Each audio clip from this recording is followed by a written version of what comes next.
Beth Hartley's frozen fingers couldn't hold the train ticket any longer. It slipped from her glove and disappeared into the Montana snow, taking her last chance at escape with it.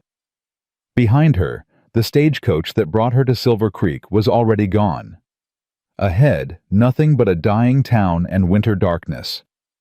She'd been cast out by her dead husband's family, called barren and worthless, and now she was stranded in a blizzard with 17 cents to her name.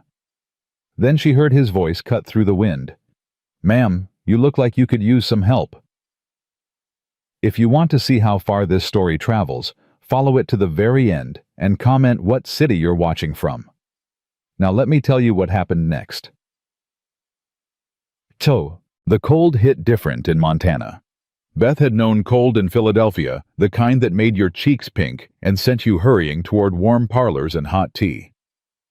This wasn't that. This was the kind of cold that didn't ask permission. It just took. Took your breath. Took your hope. Took your belief that tomorrow might be better than today.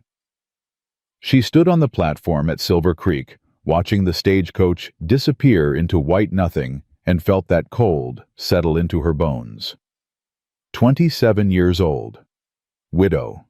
Childless. Unwanted. The words her mother-in-law had spoken 6 days ago still burned despite the freeze. "You couldn't give my son a child in 4 years of marriage. What use are you to this family now that he's gone?" Beth had tried to speak to defend herself, but Martha Hartley wasn't interested in explanations about God's will or medical complications or the fact that her precious son had been sick for 2 of those 4 years. "I've purchased your ticket west." Martha had continued cold as the Philadelphia winter. "My cousin runs a boarding house in Cheyenne. Perhaps she'll have work for you. Perhaps not. Either way, you're no longer my concern."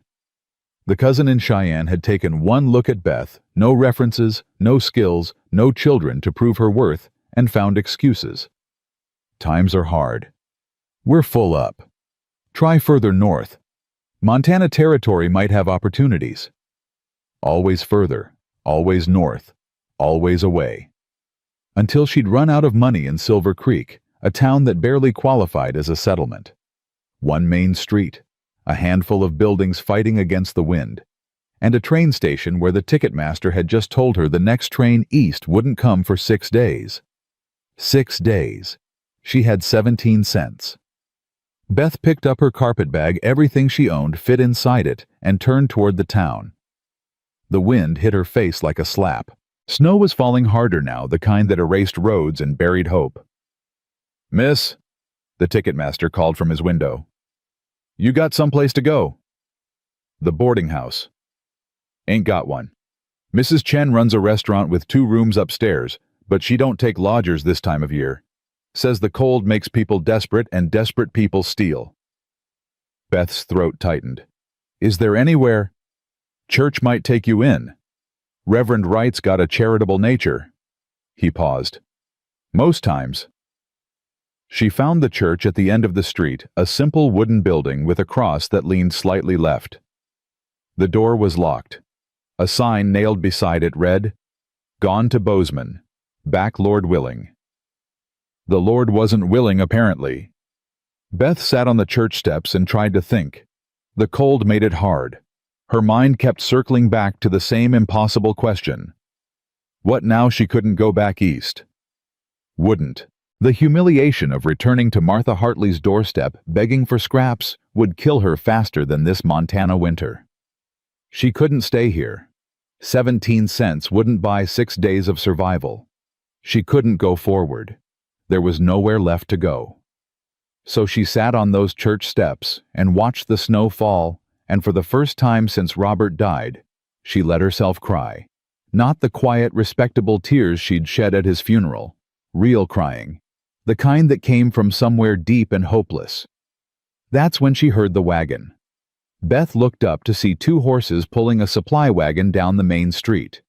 A man drove it tall, even sitting down. His hat pulled low against the snow. But it was the children beside him that made her breath catch. A girl, maybe 11, sitting ramrod straight despite the cold. A boy younger pressed against the man's side for warmth. The wagon stopped in front of Mrs. Chen's restaurant. "Stay close," the man said, his voice a deep rumble that carried across the empty street. "Don't wander." "Yes, Papa," the girl said, but her tone suggested she had no intention of obeying. The boy said nothing, just stuck his thumb in his mouth and stared at Beth with wide, curious eyes. The man helped both children down gentle, despite his size, and started toward the restaurant. Then he paused, turned and looked directly at Beth. She should have looked away. Should have pretended she wasn't a woman crying on church steps in a blizzard. But something in his face stopped her. He had storm-gray eyes that had seen too much, and a jaw set against more than just cold. "Ma'am," he said, tipping his hat. "You all right?" The question was so unexpected, so genuinely concerned, that Beth almost started crying again. "I'm fine," she lied. He studied her for a long moment, took in her carpet bag, her fancy Philadelphia coat that wasn't made for Montana winters, the way she was shivering despite trying not to. "You don't look fine." "I'm waiting for someone." "In this weather on church steps?" Beth lifted her chin. "My business is my own, sir." Something flickered in his eyes. Respect, maybe. Fair enough. He turned to go, but the little boy tugged on his coat. "Papa, she's cold." "Lucas, don't—" "She's crying, Papa, like when Mama—" "Lucas." The man's voice went sharp, not angry, but firm. "Inside, now." The girl grabbed her brother's hand and pulled him toward the restaurant, shooting Beth a look that was pure suspicion. But the man lingered. "Look, ma'am, I don't know your situation, and I won't pry. But if you need help, I don't need charity." Wasn't offering charity, was offering common decency. There's a difference. Beth's hands clenched around her carpet bag. Pride wanted her to refuse to insist she was fine to preserve some shred of dignity. But pride wouldn't keep her alive for 6 days with 17 cents. "The boarding house is closed," she heard herself say. "The Reverend's gone to Bozeman. The next train doesn't come for 6 days. And you got nowhere to go." It wasn't a question. Beth nodded, not trusting her voice. The man was quiet for a moment, snow gathering on his hat brim. When he spoke again, his voice was careful, like he was choosing each word with precision. "My name's Daniel McCormick. I run the Diamond M Ranch about 8 miles north of here. I came to town looking for supplies and—" He paused. "And to see if the Reverend might know any women looking for work." Work. Housekeeping. Cooking. Looking after children. He glanced toward the restaurant where his kids had disappeared. "I've been managing on my own for 7 years since my wife died, and I ain't managing well anymore." Beth's heart started beating faster. "You're offering me employment." "Might be, if you're capable." "I can cook, clean. I helped raise my younger cousins back in Philadelphia." "Philadelphia." He said it like it explained everything. "City woman." Heat flushed through Beth's cold cheeks. "Just because I'm from the city doesn't mean I'm incapable of hard work." "Didn't say you were incapable. Said you were from the city. That's a fact, not an insult." "Then what is it?" "A concern." Daniel shifted his weight, and Beth noticed he favored his left leg slightly. Old injury. War, probably. "Montana winters kill city folk who don't know what they're up against. The work I'm talking about ain't managing a Philadelphia townhouse. It's frontier living. No running water. No gas lamps. No neighbors for miles. Just work day after day until you fall into bed too tired to dream." "I'm not afraid of work." "Everyone says that." "I mean it." He studied her face, those gray eyes, seeing too much. "You running from something law debts a man. I'm running from a life that ended when my husband died." The words came out harder than Beth intended. "His family cast me out because I couldn't give him children. They called me worthless and put me on a stagecoach west with nothing but dismissal. So no, Mr. McCormick, I'm not running from the law or debts or a man. I'm running from being nobody." The silence stretched between them, filled only by wind and falling snow. Then Daniel nodded slowly. All right. All right. I'll give you a chance. Trial period, 1 month. You work the house help with the children, prove you can handle frontier life. If it works out, we'll discuss permanent arrangements. Relief flooded through Beth so fast it made her dizzy. Thank you. I won't. I ain't finished. His voice went quieter, more serious. What I'm about to say is going to sound improper, but I need you to hear me out before you decide. Beth's stomach clenched. I'm listening. The thing is, ma'am, I don't just need a housekeeper. I need... He stopped, removed his hat, ran a hand through dark hair that needed cutting. My daughter Rachel's been running the household since she was 4 years old. She's 11 now, and she's harder than most grown women I know. My son Lucas has nightmares every night about the mama he barely remembers. And I've got a neighboring rancher named Harrison Blackwood who's been trying to force me to sell my land for 3 years. What does that have to do with... Blackwood's been pushing me to marry his daughter Victoria. Says it would unite the properties and settle the water rights dispute between our ranches. But I don't love Victoria, and she don't love me. She's 20 years old and wants to marry a banker's son in Helena, but her father won't allow it unless he gets my land some other way. Beth's chest tightened. Mr. McCormick, what exactly are you proposing? He met her eyes dead on. Marriage. Not the real kind, not in the way you're thinking. A business arrangement. You'd have a home security protection from whatever you're running from. My children would have a mother, and Blackwood would have no leverage to force his daughter on me or challenge my water rights. The world tilted. You want to marry me? Beth's voice came out as a whisper. You don't even know my name. Beth Hartley, right? You said it when you mentioned Philadelphia. That's not the point. The point is, we're both desperate. He said it plainly, without shame. You need a home. I need help. Marriage solves both problems. Marriage is supposed to be about love. Love didn't save my first wife. The words came out harsh, then he softened. I'm sorry. That was cruel. But I learned the hard way that love don't keep people alive in this territory. Survival does. Partnership does. And right now, you and I both need to survive. Beth's mind raced. This was insane. Marrying a stranger she'd met 20 minutes ago, moving to an isolated ranch with 2 children who didn't know her, entering a business arrangement that would legally bind her to a man who'd just admitted he couldn't love her. But what choice did she have? 6 days until the next train. 17 cents. Nowhere to go. Nobody who wanted her. If I agreed, she said slowly, what would you expect from this arrangement? Honest work. Help with the house and children. Respect. He paused. Separate bedrooms.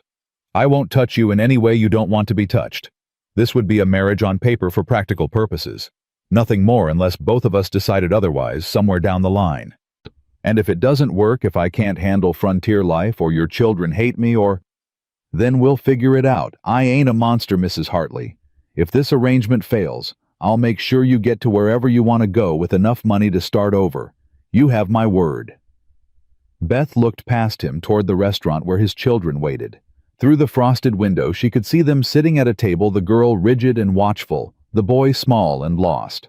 Broken children, a broken man, a broken woman. Maybe they could build something from all these shattered pieces. I have conditions, she said. Daniel's eyebrows rose. All right. If we do this, I want a real partnership, not you making all the decisions while I follow orders. I want my opinions to matter. Agreed. And your children, I won't try to replace their mother, but I won't be treated like a servant in front of them either. If I'm going to be their stepmother, I need your support when they challenge me, because they will challenge me. I expect they will. He almost smiled. Especially Rachel. One more thing. Beth's voice shook, but she forced it steady. If we do this, we do it proper. Real wedding. Real vows. I won't have people thinking I'm just some desperate woman who trapped you into a sham marriage. Whatever this arrangement is, it starts with honesty and respect. Daniel was quiet for a long moment, snow gathering on his shoulders. Then he extended his hand. "You got yourself a deal, Mrs. Hartley." Beth stared at his hand, work-roughened, scarred across the knuckles, capable of gentleness, despite its size. This was it, the moment everything changed. She could take his hand and step into an unknown future, or refuse and face 6 days of winter with 17 cents. She took his hand. His grip was warm and firm, and somehow made the cold less terrifying. "We'll need to find Reverend Wright," Daniel said. "He's in Bozeman, but I know where he's staying. We can ride there, get married, and be back to the ranch by dark if we leave within the hour." "Within the hour?" Beth's voice pitched higher. "I just agreed to this 5 seconds ago. You want time to think about it." "No. Yes. I don't know." She pressed her free hand to her stomach, trying to calm the panic rising there. "This is insane." "Probably." Daniel released her hand. "But insane don't mean wrong. Sometimes the craziest choice is the only one that makes sense." Before Beth could respond, the restaurant door banged open and both children emerged. The girl marched straight up to her father, her face set in furious lines. "Papa Lucas says you're talking to that lady about her being our new mama. Tell him he's wrong. Tell him you wouldn't do something that stupid." Daniel crouched down to his daughter's level. "Rachel." "No." The girl's voice cracked. "You promised. You promised nobody would replace Mama. You promised." "And nobody will replace her." Daniel's voice was gentle but firm. "Your mama was special, and she'll always be your mama. But Rachel, we need help. You know we do. You've been working yourself to exhaustion trying to run that house. I can handle it. You're 11 years old, baby girl. You shouldn't have to handle it." Rachel's eyes filled with tears she refused to let fall. "She'll leave, just like Mama left. Everyone leaves." "Your mama didn't leave. She died. There's a difference." "It feels the same." The boy Lucas had been standing behind his sister, but now he stepped forward. His thumb was in his mouth again, his eyes locked on Beth. "Are you going to be our mama?" he asked. Beth's throat closed. What was she supposed to say to this child? How could she promise anything when she didn't know if she'd survive a month in Montana? "I'm going to try," she said finally. "If you'll let me." "Will you read to us? Mama used to read to us before she—" His voice got small. "Before." "Yes, I'll read to you."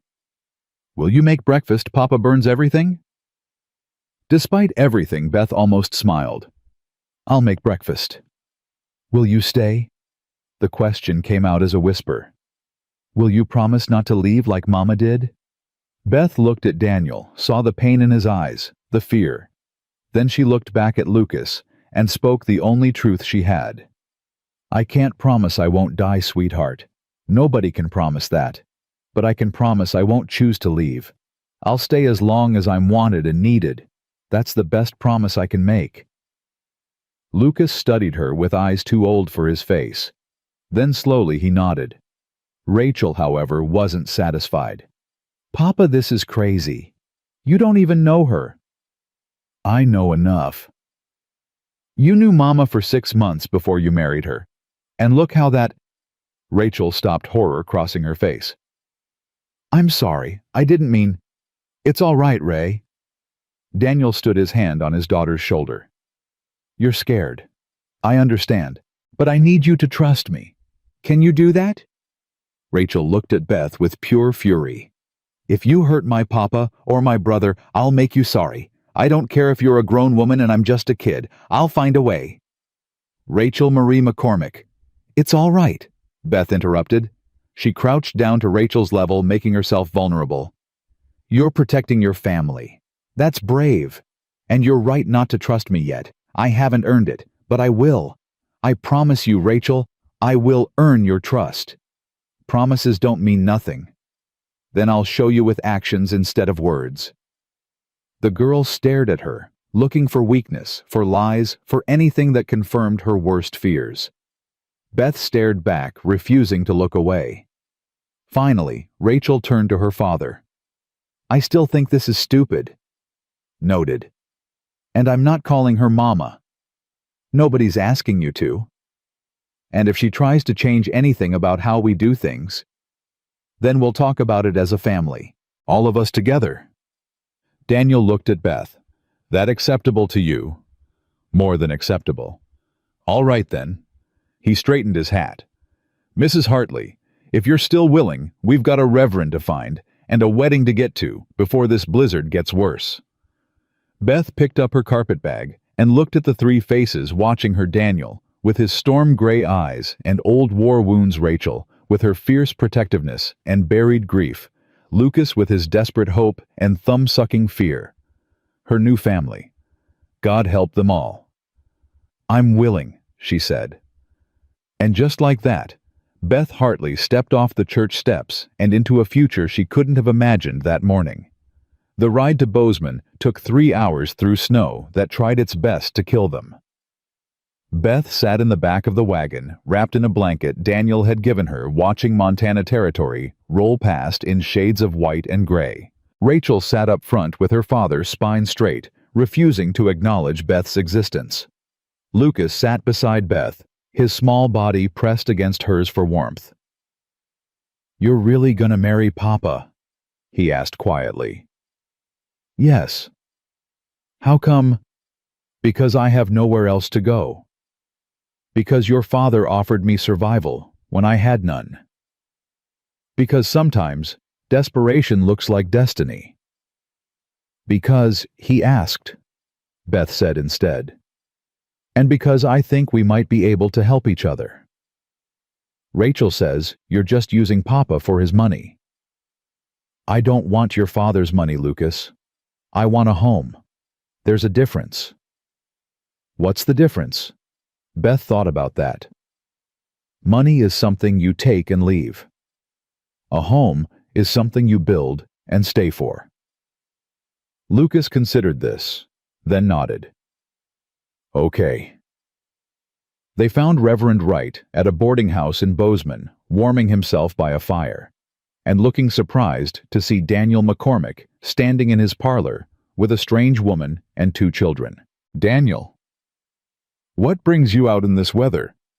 Need you to perform a wedding, Reverend?" Wright's bushy eyebrows climbed toward his hairline.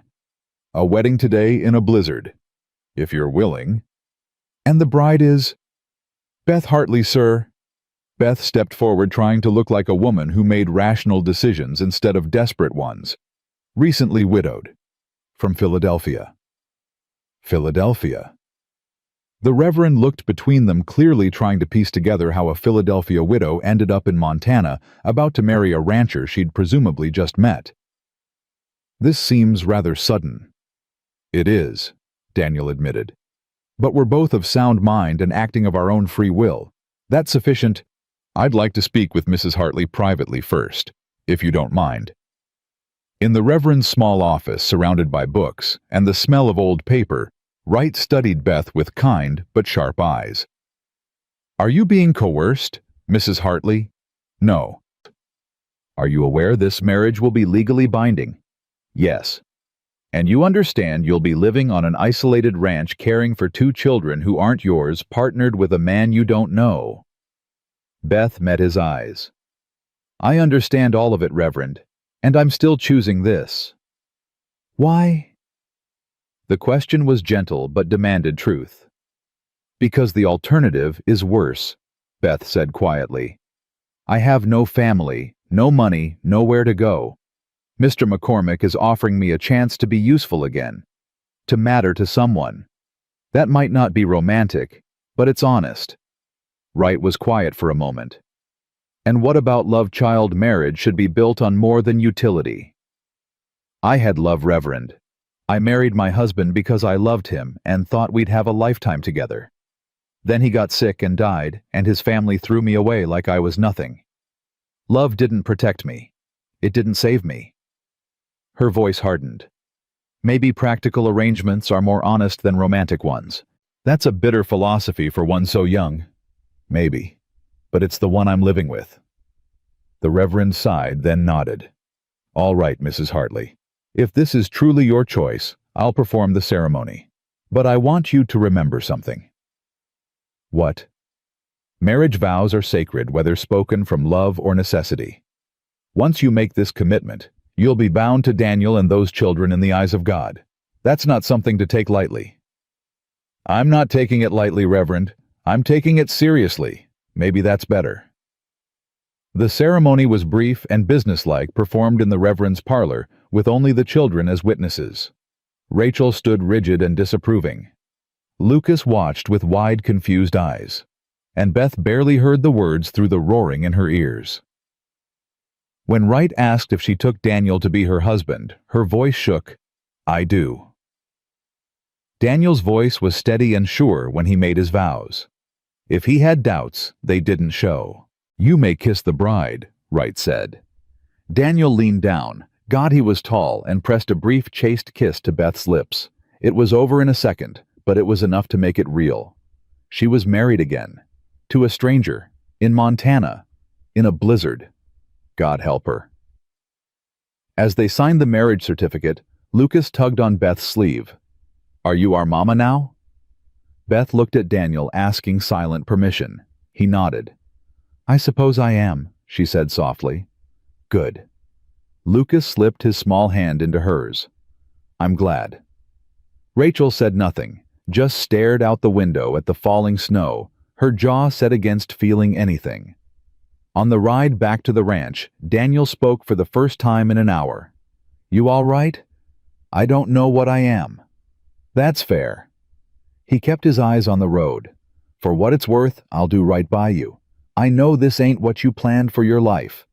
Nothing about my life has gone according to plan, Mr. McCormick.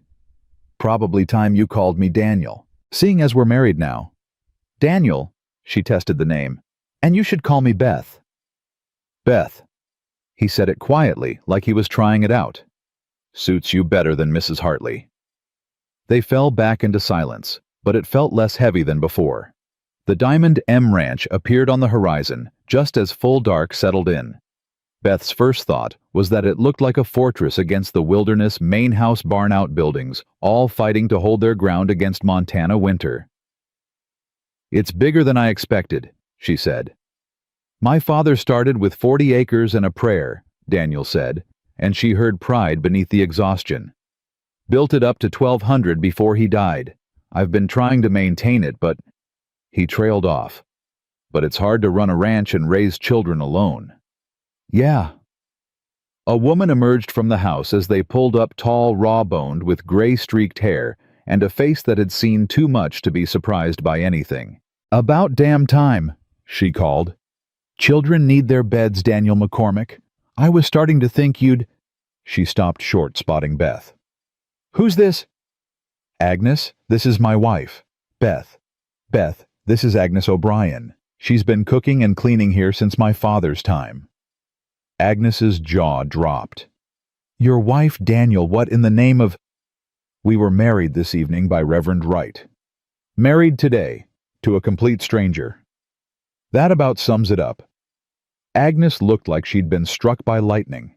Her eyes moved from Daniel to Beth and back. Have you lost your mind?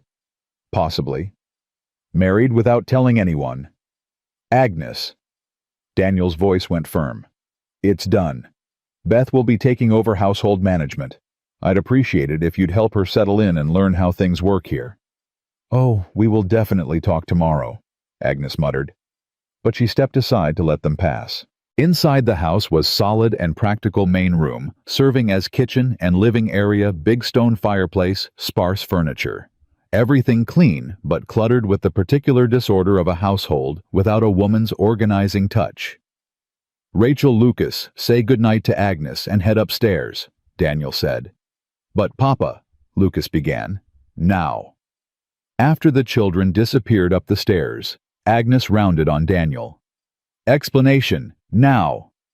I needed help. Beth needed a home. We made an arrangement. An arrangement?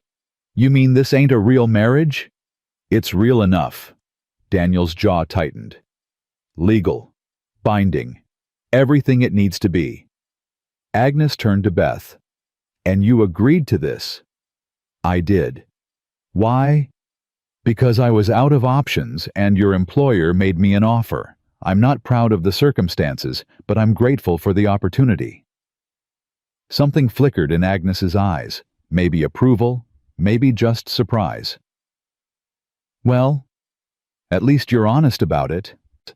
She showed Beth to a bedroom upstairs, the former mistress's room, though Agnes didn't say that explicitly. It was beautiful in a faded way lace curtains, handmade quilt vanity, with a silver brush set. But everything was covered in dust and the air smelled stale. This was Daniel's first wife's room, Agnes said quietly. He hasn't let anyone touch it since she died. You'll be the first. Beth's chest tightened. What was she like? Agnes was quiet for a long moment. Sarah was delicate, like a hothouse flower trying to survive a prairie winter. She wasn't built for this life, but she tried. God, she tried. The isolation drove her mad, though. By the time Lucas came, she was already... Agnes shook her head. The childbirth just finished what Montana started. Daniel loved her. In his way. But love ain't enough out here. You need strength, resilience, the will to survive when everything's trying to kill you.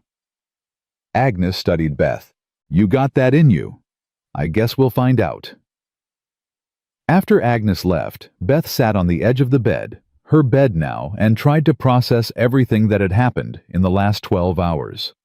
This morning, she'd been nobody sitting on church steps in a blizzard with 17 cents. Tonight, she was Beth McCormick, wife to a stranger, stepmother to 2 broken children, mistress of a Montana ranch she'd never seen before. Tomorrow she'd have to figure out how to survive it all. But tonight, for the first time in months, she had a roof over her head and a door she could lock. It wasn't much, but it was more than nothing. And right now, more than nothing felt like everything. Beth woke to the sound of someone crying. For a moment she forgot where she was. The room was too dark, the bed too unfamiliar, the air too cold. Then memory crashed back. Montana Marriage McCormick. She was Beth McCormick, now lying in a dead woman's bed, listening to a child weep somewhere in this house that was supposed to be her home. She wrapped the quilt around her shoulders and followed the sound down the hallway. Lucas's door was cracked open, lamplight spilling into the corridor. Beth pushed it wider and found the boy sitting up in bed, tears streaming down his face, his small body shaking. Lucas.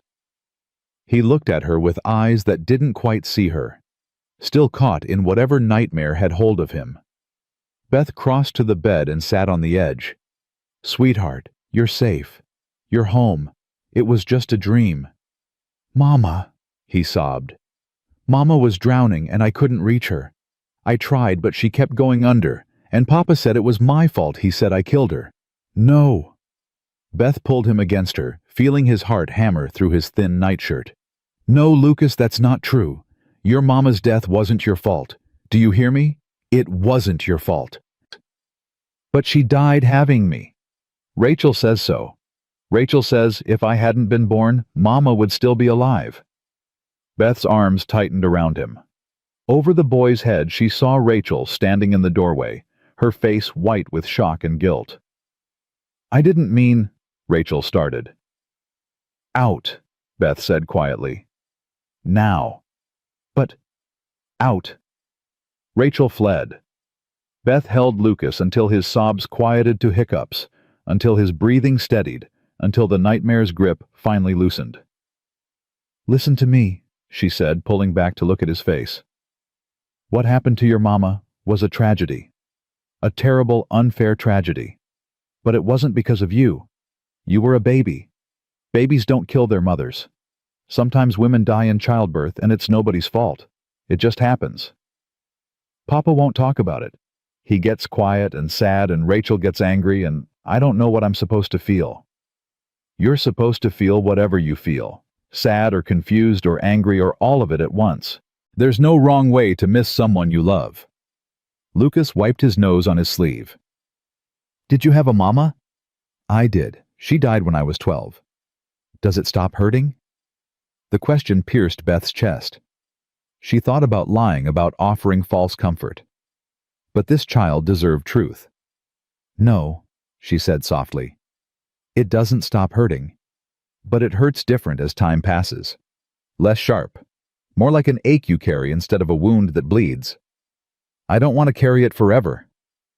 "I know, sweetheart. But sometimes we don't get to choose what we carry. We just get to choose how we carry it." Lucas leaned against her, exhausted from crying. "Will you stay until I fall asleep?" "Of course." She sat with him, stroking his hair the way her own mother used to do until his breathing deepened into sleep. Then she tucked the blankets around him and went to find Rachel. The girl's room was dark, but Beth could see her outline sitting by the window, staring out at the snow-covered land. "I know you're angry," Beth said from the doorway, "and I know you don't want me here, but we need to talk about what you said to your brother." "I didn't mean for him to hear it." "That doesn't make it less harmful." Rachel's shoulders hunched. "It's true, though.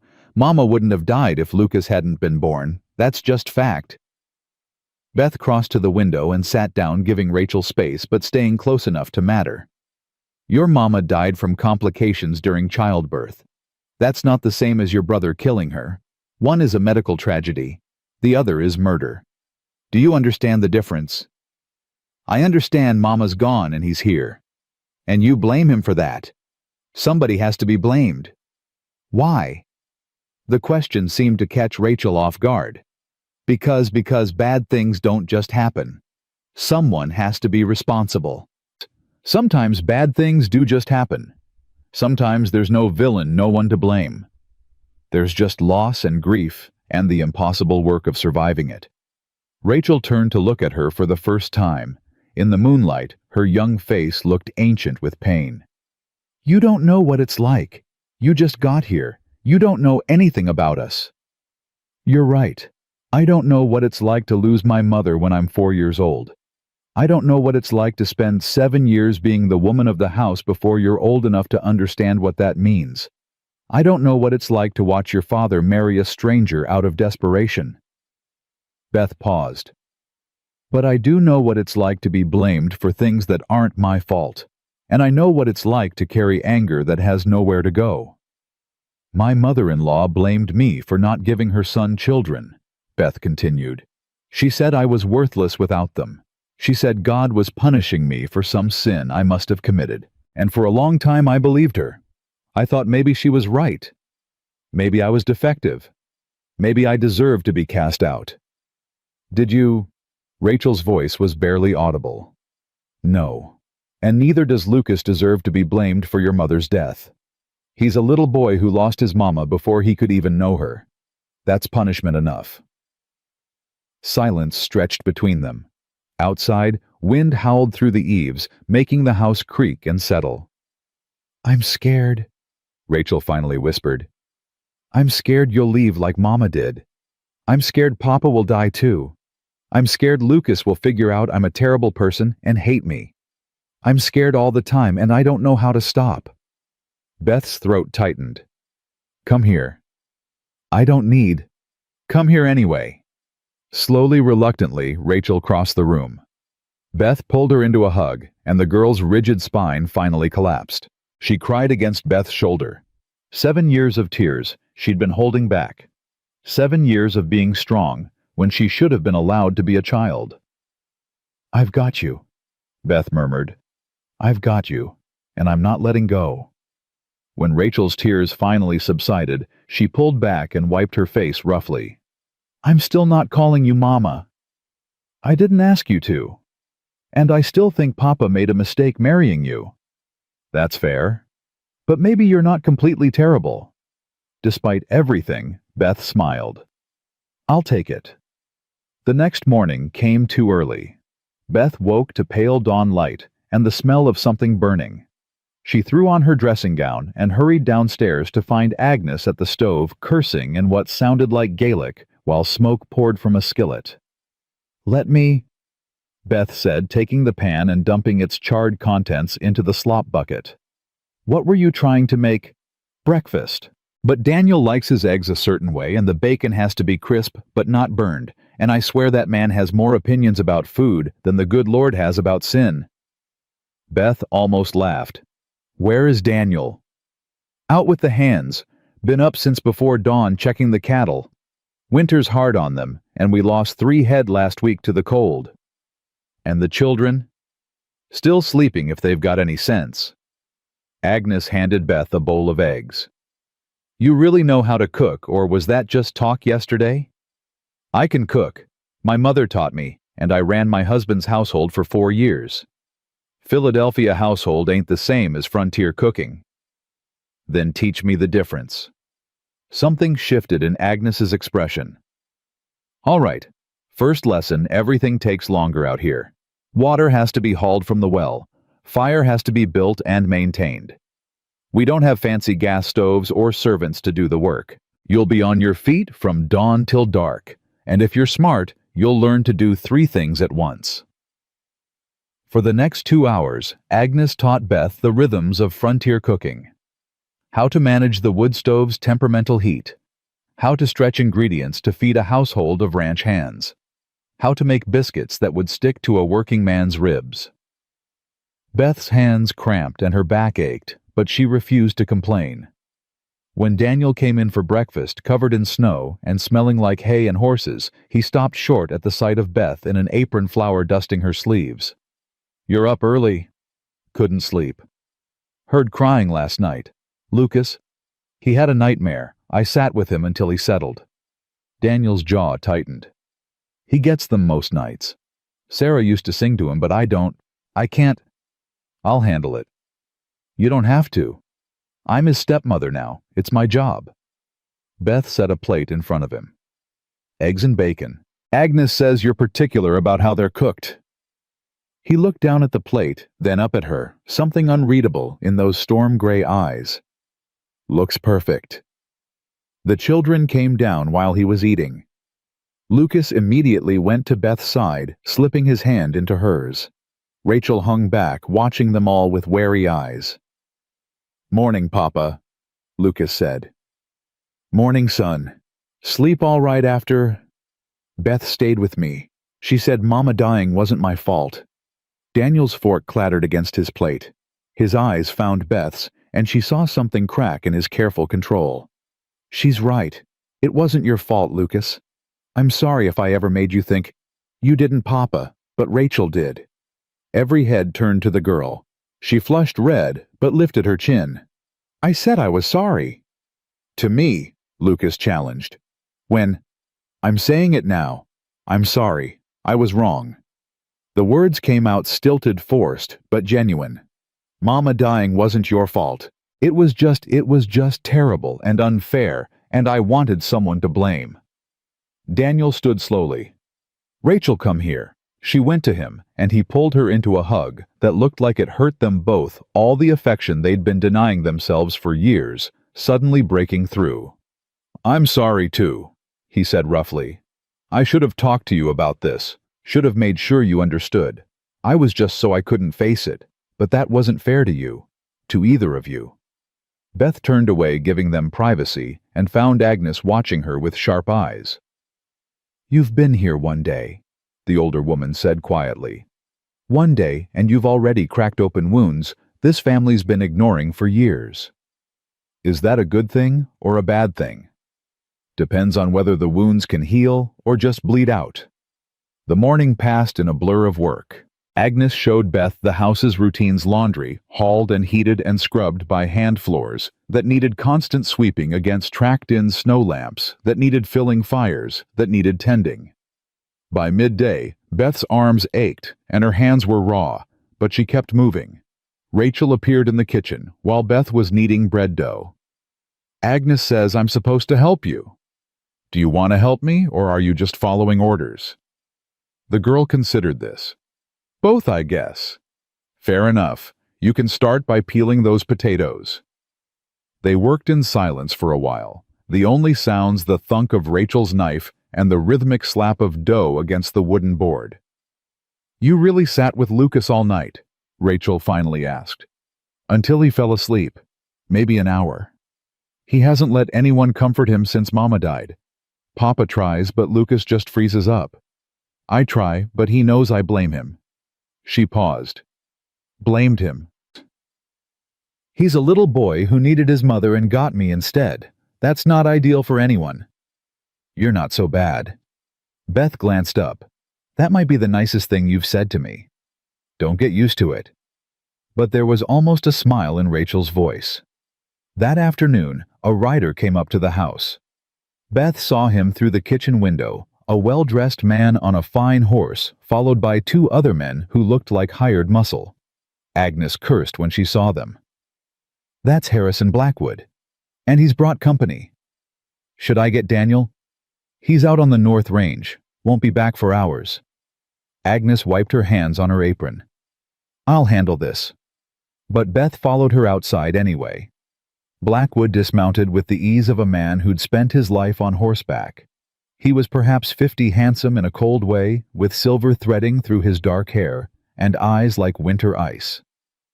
Mrs. O'Brien, he said, tipping his hat. Where's McCormick? Working his ranch, Mr. Blackwood, as you should be doing on yours. I heard an interesting rumor in town yesterday. His gaze slid past Agnes to Beth. Something about Daniel getting married. To a stranger. On the same day they met. What of it? I'd like to meet this mysterious bride. Make sure she's real and not some convenient fiction. Beth stepped forward before Agnes could respond. I'm Beth McCormick, Daniel's wife, and I assure you I'm quite real. Blackwood's eyes traveled over her with insulting thoroughness. Philadelphia from your accent. How did a city woman end up married to a Montana rancher? That's between my husband and me. Is it, though, because it seems awfully convenient? I've been trying to unite our properties through marriage for 3 years. My daughter Victoria is a lovely girl well-suited to frontier life, but Daniel kept refusing, said he wasn't ready. Then suddenly he marries a complete stranger. Blackwood smiled, and it didn't reach his eyes. Forgive me for being suspicious. My marriage to Daniel is legal and binding. If you doubt that, feel free to ask Reverend Wright. He performed the ceremony. Oh, I don't doubt you have a marriage certificate. I doubt you have a real marriage. I think this is a scheme to avoid my very reasonable offer, and I think when people start asking questions, and they will ask questions, your hasty arrangement won't hold up to scrutiny. Beth's hands clenched in her skirts. Are you threatening me, Mr. Blackwood? I'm stating facts, Mrs. McCormick. If that feels like a threat, perhaps you should examine why. One of Blackwood's men leaned down and whispered something in his ear. Blackwood's smile widened. I hear you have no children from your previous marriage. 4 years, wasn't it? That's a long time to prove barren. One might wonder if Daniel knows what he's gotten himself into. Heat flooded Beth's face. Part shame, part rage. My ability to bear children is none of your concern. It is when it affects property rights. You see, if this marriage is just a legal maneuver and not a genuine union, it can be challenged, annulled, and then Daniel will be right back where he started, facing my very reasonable offer. Reasonable, Agnes spat. You've been harassing him for 3 years, trying to force your daughter on him. My daughter is 20 years old and deserves a good match. Daniel McCormick with his land and water rights would have been perfect, but if he's chosen to marry this desperate widow instead, well. Blackwood shrugged. I suppose we'll see how long this arrangement lasts. He remounted his horse, his men following suit. Give Daniel my regards, Mrs. McCormick. Tell him I'll be watching his new marriage with great interest, and if I find any evidence it's fraudulent, I'll make sure the territorial authorities know about it. They rode off, leaving Beth shaking with anger and something darker fear. Don't let him rattle you, Agnes said. Blackwood's been making threats for years. He's all bark. He knows about my first marriage, about the children I couldn't have. How? Small territory. People talk. Agnes put a hand on Beth's shoulder. But that doesn't make what he said true. You're Daniel's wife now, legal and proper. Blackwood can't change that. He can try to prove it's not genuine. Then we'll prove him wrong. But as Beth went back inside, Blackwood's words echoed in her mind. Barren. Fraudulent. Desperate. All the things she'd tried to escape by coming west now following her into this new life. Daniel came home just before dark, covered in snow and exhausted. Beth had supper waiting venison stew. Agnes had taught her to make biscuits that were only slightly lopsided coffee strong enough to strip paint. He ate in silence while the children told him about their day. Lucas had helped Agnes feed the chickens. Rachel had finished mending all the socks that needed repair. Normal domestic things that felt almost precious after Blackwood's visit. After the children went to bed, Beth told Daniel what had happened. His face went hard as she described the encounter, his jaw clenching when she repeated Blackwood's threat. "He had no right to speak to you that way." "But he did. And he's going to challenge our marriage, Daniel. He as much as promised it." "Let him try." Daniel stood and paced to the window, staring out at the dark. "Our marriage is legal. We have witnesses. We have Reverend Wright's certification. Blackwood can kick up all the dust he wants, but he can't change facts.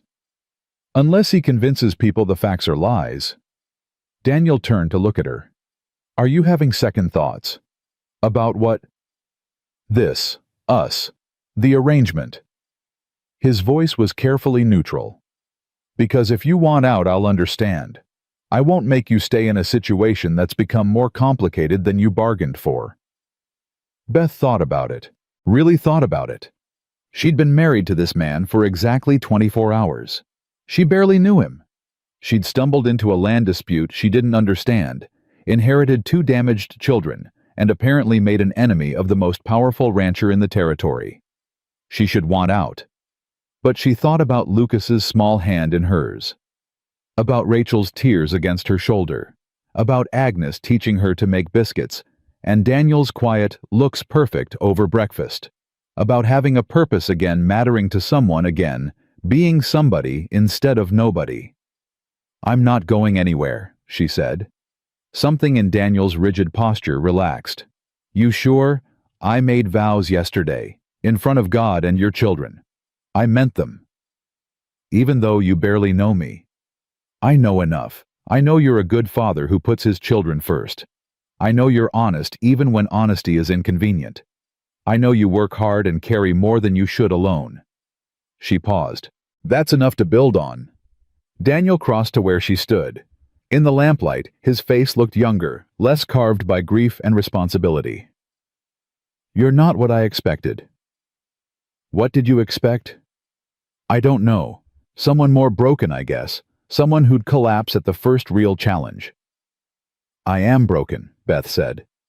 "But broken doesn't mean weak. Sometimes it just means you've survived things that should have killed you." He studied her face for a long moment. "I'm glad you're here, Beth.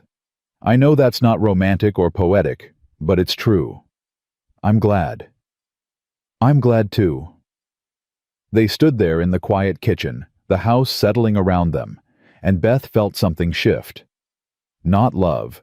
They weren't there yet, might never be there. But partnership, recognition, the beginning of trust. It was enough. The next week fell into a pattern. Beth rose before dawn to help Agnes with breakfast. She learned to manage the temperamental stove, to make coffee that could wake the dead, to stretch ingredients into meals that fed hungry men. Her hands developed calluses. Her arms grew stronger. Her back learned to endure. The children slowly began to accept her. Lucas followed her everywhere, chattering about everything and nothing, desperate for attention.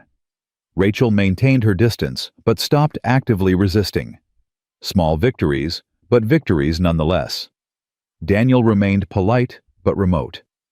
They lived like cordial strangers, sharing space, passing in doorways, exchanging necessary information, careful never to touch or presume intimacy. At night, Beth slept in Sarah's old room, while Daniel took the small office downstairs. Separate. Safe. Exactly what they'd agreed to. But sometimes, Beth would catch him watching her with an expression she couldn't read. And sometimes, she'd find herself noticing things about him, the way he gentled his voice when talking to Lucas, the patience he showed Rachel, the careful way he removed his boots so he wouldn't track mud through the house she'd just cleaned. Small things. Human things. Things that made him real, instead of just the stranger she'd married. On the 7th day, snow fell so thick they couldn't see the barn from the house. Daniel and the ranch hands worked in shifts, making sure the cattle didn't freeze. Agnes cursed the weather and made enough soup to feed an army. The children grew restless, cooped up inside with nothing to do. Beth found them fighting in the afternoon, Rachel holding Lucas's favorite toy horse above her head while he cried and jumped for it. "Give it back," Lucas shouted. "Make me... Both of you stop." Beth's voice cut through the chaos. "Rachel, give Lucas his toy. Lucas, stop screaming." "She started it." "I don't care who started it. I'm ending it."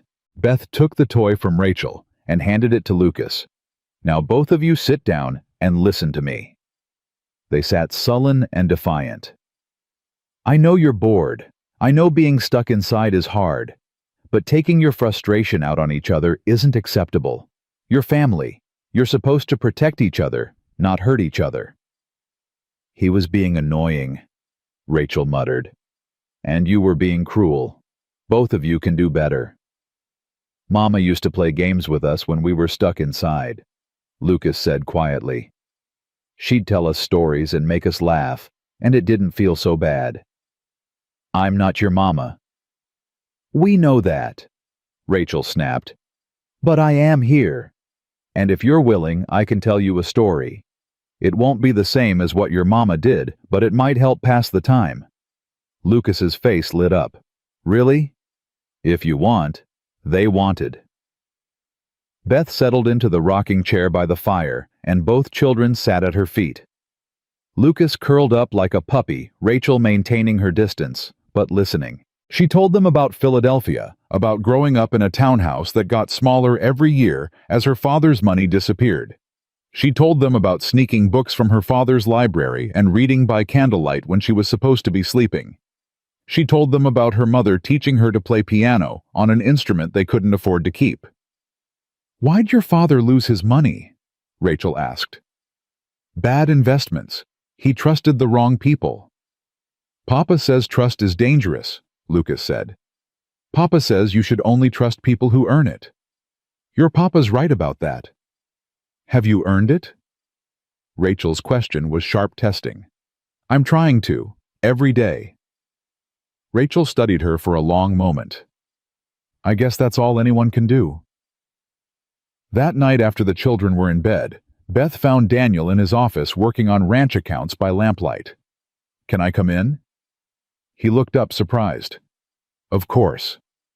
She sat in the chair across from his desk, suddenly uncertain. "I wanted to ask you something." "All right. How did Sarah die? I know it was childbirth, but I'd like to know the whole story, if you're willing to tell it." Daniel's pen stilled. For a long moment she thought he'd refuse. Then he set it down carefully and leaned back. "She was sick before Lucas came, had been for months. The doctor said another pregnancy would kill her, told her flat out not to try." His voice went rough. "But Rachel kept asking for a sister, kept saying she felt lonely, that our family felt incomplete. And Sarah wanted to make everyone happy, wanted to fix what she thought was broken in our family. What happened? She got pregnant anyway. Hid it from me for 4 months because she knew I'd..." He stopped. "When I found out, I begged her to listen to the doctor, to be careful. But she just smiled and said God would provide, said everything would be fine. But it wasn't. The labor lasted 3 days. 3 days of listening to her scream, watching her get weaker, knowing there was nothing I could do.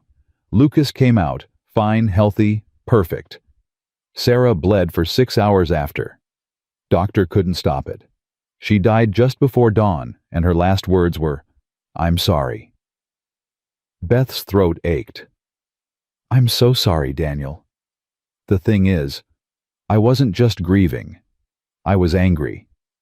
Furious that she'd chosen this, that she'd risked everything for what, another baby we didn't need, to make Rachel happy, to prove something to God." His hands clenched. "And then I looked at Lucas, this perfect, innocent baby, and I couldn't. I couldn't love him the way I should, because every time I looked at him, I saw what he cost." "Do you still feel that way?" "No, God no. Lucas is my son and I love him. Daniel's voice cracked. But it took me years to separate him from Sarah's death in my mind. Years to stop blaming an infant for existing. And by then the damage was done. Rachel had figured out that babies kill mothers. Lucas had figured out he was somehow guilty. And I'd figured out that love was dangerous because it made people make stupid choices. Beth understood then. Understood why he'd proposed a loveless marriage. Why he kept everyone at arm's length. Why he seemed so determined not to feel anything too deeply. Love doesn't always make people stupid, she said quietly. Sometimes it makes them brave. Brave or stupid looks pretty similar from the outside. Maybe, but one leads to growth and one leads to...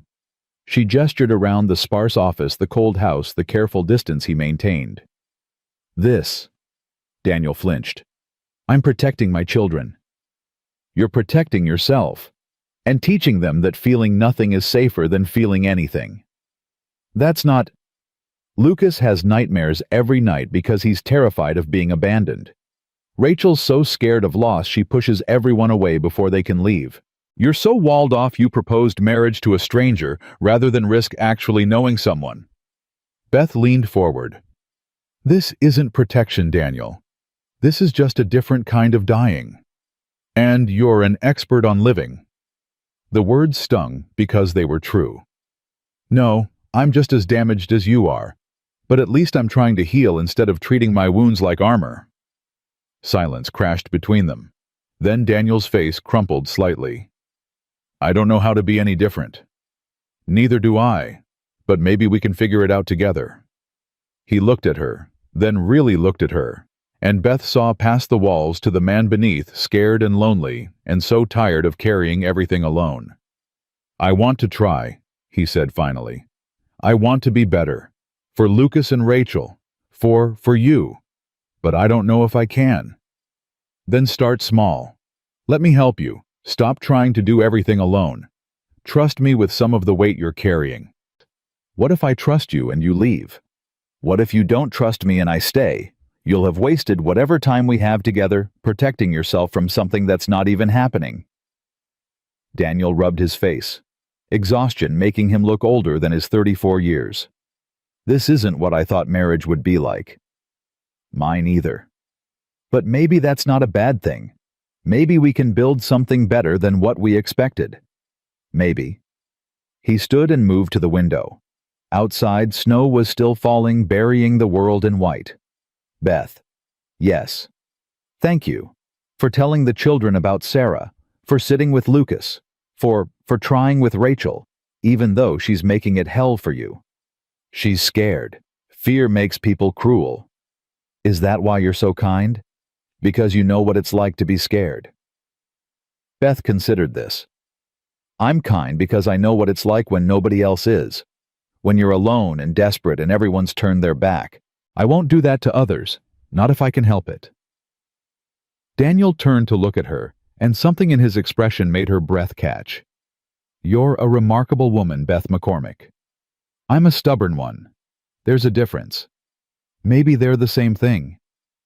He crossed to where she sat and did something he hadn't done since their wedding day. He touched her. Just a hand on her shoulder, brief and careful, but it felt like a promise. Good night, Beth. Good night, Daniel. But as she climbed the stairs to her lonely bedroom, Beth felt something unfamiliar warming her chest. Not love, not yet, but possibility. The beginning of connection. The tentative reach of two broken people toward something that might eventually become whole. Outside, the snow kept falling. Inside, slowly, carefully, a family began to heal. The summons came 3 weeks later. Beth was kneading bread dough when Agnes burst through the kitchen door, her face white with fury, waving a folded paper. That bastard actually did it. What happened? Harrison Blackwood filed a complaint with the territorial court. Says your marriage to Daniel is fraudulent. Says it's a sham arrangement designed to circumvent his legitimate business interests. Agnes slapped the paper onto the table. There's going to be a hearing, 2 weeks from today, in Silver Creek. Beth's hands stilled in the dough. A hearing. To determine if your marriage is legal or if it should be annulled. Agnes's voice shook. He's really doing this. He's going to try to destroy your family in front of the whole damn territory. Daniel came in from the barn and went still when he saw their faces. What's wrong? Beth handed him the summons without a word. She watched his jaw tighten as he read, watched the muscle jump in his cheek, watched fury and fear war across his features. When... His voice was deadly quiet. 2 weeks. Judge Morrison's coming from Helena to preside. Agnes wrung her hands. Daniel, this is bad. Morrison's known to be sympathetic to established landowners. Blackwood's got money and influence. If he convinces the judge your marriage isn't genuine, then what? They dissolve it, and Beth gets thrown out with nothing. I end up forced to marry Victoria or sell my land. Daniel crumpled the paper in his fist. Like hell. Papa.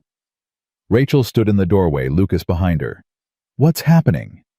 Beth saw Daniel struggle with how much to tell them. She stepped in before he could decide to lie. Mr. Blackwood is challenging our marriage. He's claiming it's not real.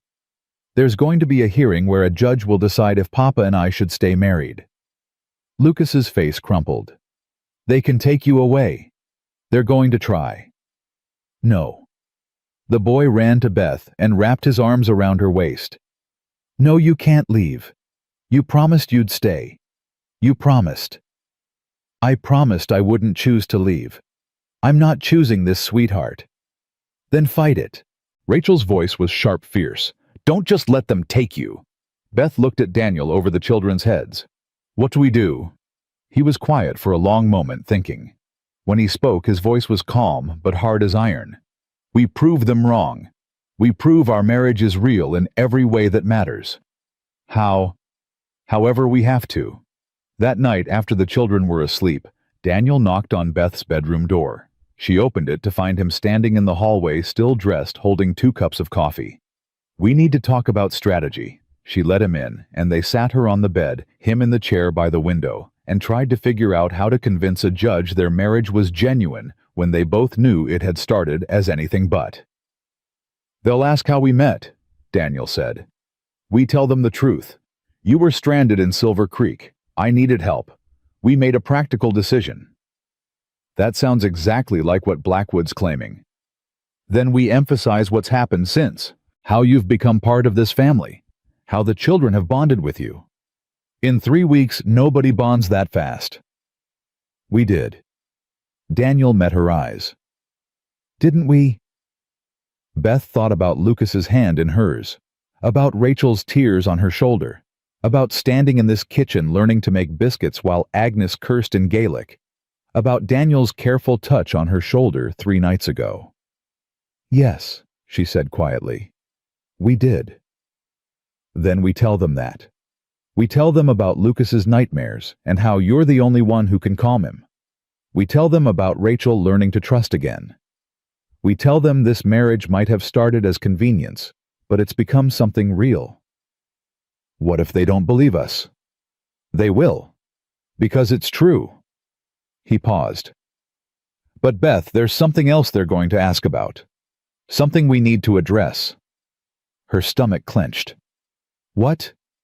Whether we're sharing a bedroom. Whether the marriage has been consummated. His ears went red, but his voice stayed steady. It's going to come up. Blackwood will make sure of it. And right now, anyone who looks can see we're sleeping separately. You said separate bedrooms. That was our agreement. I know. And I'm not suggesting we change that unless you want to. But we need to appear as though we're husband and wife in truth, not just on paper. Beth's hands twisted in her lap. What are you proposing? That I move my things into your room. That we sleep in the same bed even if nothing happens. Just to maintain appearances. You want to share a bed with me? I want to protect our marriage. If that means sharing a bed, then yes. And you promise nothing will happen, you won't. Beth. Daniel's voice was gentle but firm. I gave you my word on our wedding day that I wouldn't touch you in any way you didn't want. That hasn't changed. This is about survival, not that. She believed him. God help her. She believed him. And maybe that was the strangest part of this whole arrangement, that she trusted this man she'd known less than a month more than she'd ever trusted anyone. "All right," she said. "Move your things in tomorrow. We'll start acting like a real married couple, in public and in private." "Thank you." "Don't thank me yet. We still have to convince a judge we're telling the truth." Daniel stood to leave, then paused at the door. "Beth, for what it's worth, this stopped being just an arrangement for me about 2 weeks ago. I don't know when it happened exactly, but somewhere between watching you gentle Lucas through his nightmares and seeing you stand up to Blackwood and listening to you call me out on my bullshit somewhere in there, this became real." Her breath caught. "What are you saying?" "I'm saying I care about you, not because you're useful or convenient. Because you're you. Because you're brave and stubborn and kind even when kindness costs you. Because when I think about you leaving, it feels like losing something precious." He looked away. "I know that's not what we agreed to. I know I said this would stay practical, but I can't seem to help it." Beth's heart hammered against her ribs. "Daniel, you don't have to say anything back. I just needed you to know, before we go into that hearing, before we stand in front of a judge and swear our marriage is real, I needed you to know that for me at least it already is." He left before she could respond. Beth sat alone in the room that had been Sarah's, staring at the empty doorway, trying to process what had just happened. Daniel cared about her. Genuinely cared. This marriage that had started as desperation had become something neither of them had planned for. And the terrifying part was, she felt it too. Somewhere between learning to make biscuits and defending his children, and watching him gentle horses with those careful hands, somewhere in there, she'd started caring back. The next morning, Daniel moved his clothes into her wardrobe. His shaving kit appeared on the vanity. His boots lined up next to hers by the door. Small changes that made the room feel completely different. That night they lay side by side in the bed that had belonged to his first wife, careful not to touch, staring at the ceiling in the dark. "This is awkward," Beth finally said. "Extremely. Are you comfortable?" "No. You? Not even a little." Despite everything, they both laughed. And somehow the laughter broke. The tension made this strange new intimacy bearable. "Tell me something," Daniel said. "Something I don't know about you." "Like what?" "Anything. Your favorite color, your worst fear, what you wanted to be when you were small." Beth thought about it. "I wanted to be a teacher. I loved books and learning, and I thought maybe I could help other children love them too." "Why didn't you?" "My father couldn't afford to send me to normal school. And then I got married, and Robert's mother thought teaching was beneath our family's station. She said my job was to produce heirs and manage the household, not waste time with other people's children." Did Robert agree with her? Robert never disagreed with his mother about anything. He was kind but weak. He loved me, I think, but not enough to stand up for me when it mattered. Daniel was quiet for a moment. "I'd have let you teach, if you'd wanted to." "Would you?" "Why not? You're good with children. You're patient and smart, and you actually listen to them instead of just talking at them. That's rare." Something warm bloomed in Beth's chest. "Your turn. Tell me something I don't know." "I can't read very well. Never had proper schooling. I can manage ranch accounts and legal documents if I take my time, but books—" He paused. "I've been pretending to read to Lucas at night, just making up stories based on the pictures. He's figured it out, but he's too kind to say anything." "I could teach you?" "I'm 34 years old, bit late for lessons." "It's never too late to learn. If you want to, I could help you." Daniel turned his head to look at her in the darkness. "You'd do that?" "Of course. We're partners, aren't we? Partners help each other." "Yeah." His voice went soft. "We are." They fell asleep like that, talking quietly in the dark, and Beth woke some time before dawn to find Daniel's arm draped across her waist and her head tucked against his shoulder. Neither of them had meant to end up tangled together, but sleep had made them honest. She should have moved away, should have maintained the careful distance they'd agreed to, but his warmth felt good and safe and right, so she stayed where she was until the first light came through the window and forced them both awake. Daniel pulled back immediately. "Sorry, I didn't mean to. It's fine. I wasn't trying to take advantage." "Daniel." Beth put her hand on his arm. "It's fine. We're married. We're allowed to sleep next to each other." "Right." But he still looked uncertain, like he'd crossed some invisible line. The children noticed the change immediately. At breakfast, Lucas climbed into Beth's lap without asking and announced, "Papa slept in your room last night. I heard him snoring." Rachel's fork paused halfway to her mouth. "Did he?" "Yes," Daniel said firmly. "Because Beth is my wife, and married people share a bedroom. Any other observations you'd like to share, son?" Lucas grinned. "Nope." But Rachel was watching them both with sharp, assessing eyes. After the meal, she cornered Beth in the kitchen while Agnes was outside feeding chickens. "Are you and Papa really married now? Like actually married?" "We've been actually married since the day we spoke our vows." "You know what I mean. Are you—" Rachel struggled with the words. "Are you together, or are you still just pretending?" Beth chose her words carefully. "Your father and I are building something real. It might not look like other people's marriages, but it's genuine. Does that bother you?" "I don't know yet." Rachel twisted her apron between her hands. "I spent 7 years thinking nobody could replace Mama, that Papa would stay alone forever, and I'd just keep running the house until I was old enough to marry someone and leave. But then you came and everything changed." Change is scary. It's more than scary. It's, what if I let myself care about you and then you die too? Or what if Papa loves you more than he loved Mama, and I forget what Mama was like? Or what if... Her voice broke. "What if I'm happy, and that means I'm betraying Mama's memory?" Beth pulled the girl into a hug. "Listen to me, Rachel.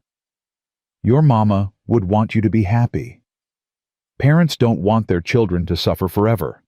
They want them to heal and grow and find joy again.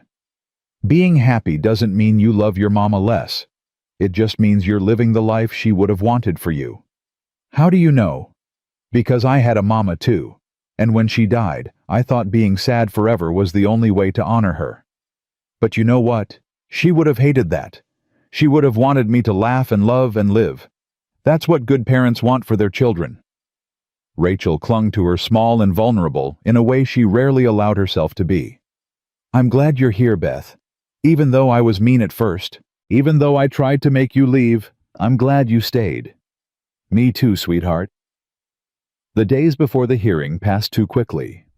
Beth and Daniel practiced their story until they could recite it without thinking how they met, why they married, what their life together looked like. They made sure to touch casually in front of others, to use given names instead of formal address, to act like a couple who'd chosen each other instead of two desperate people who'd made a bargain.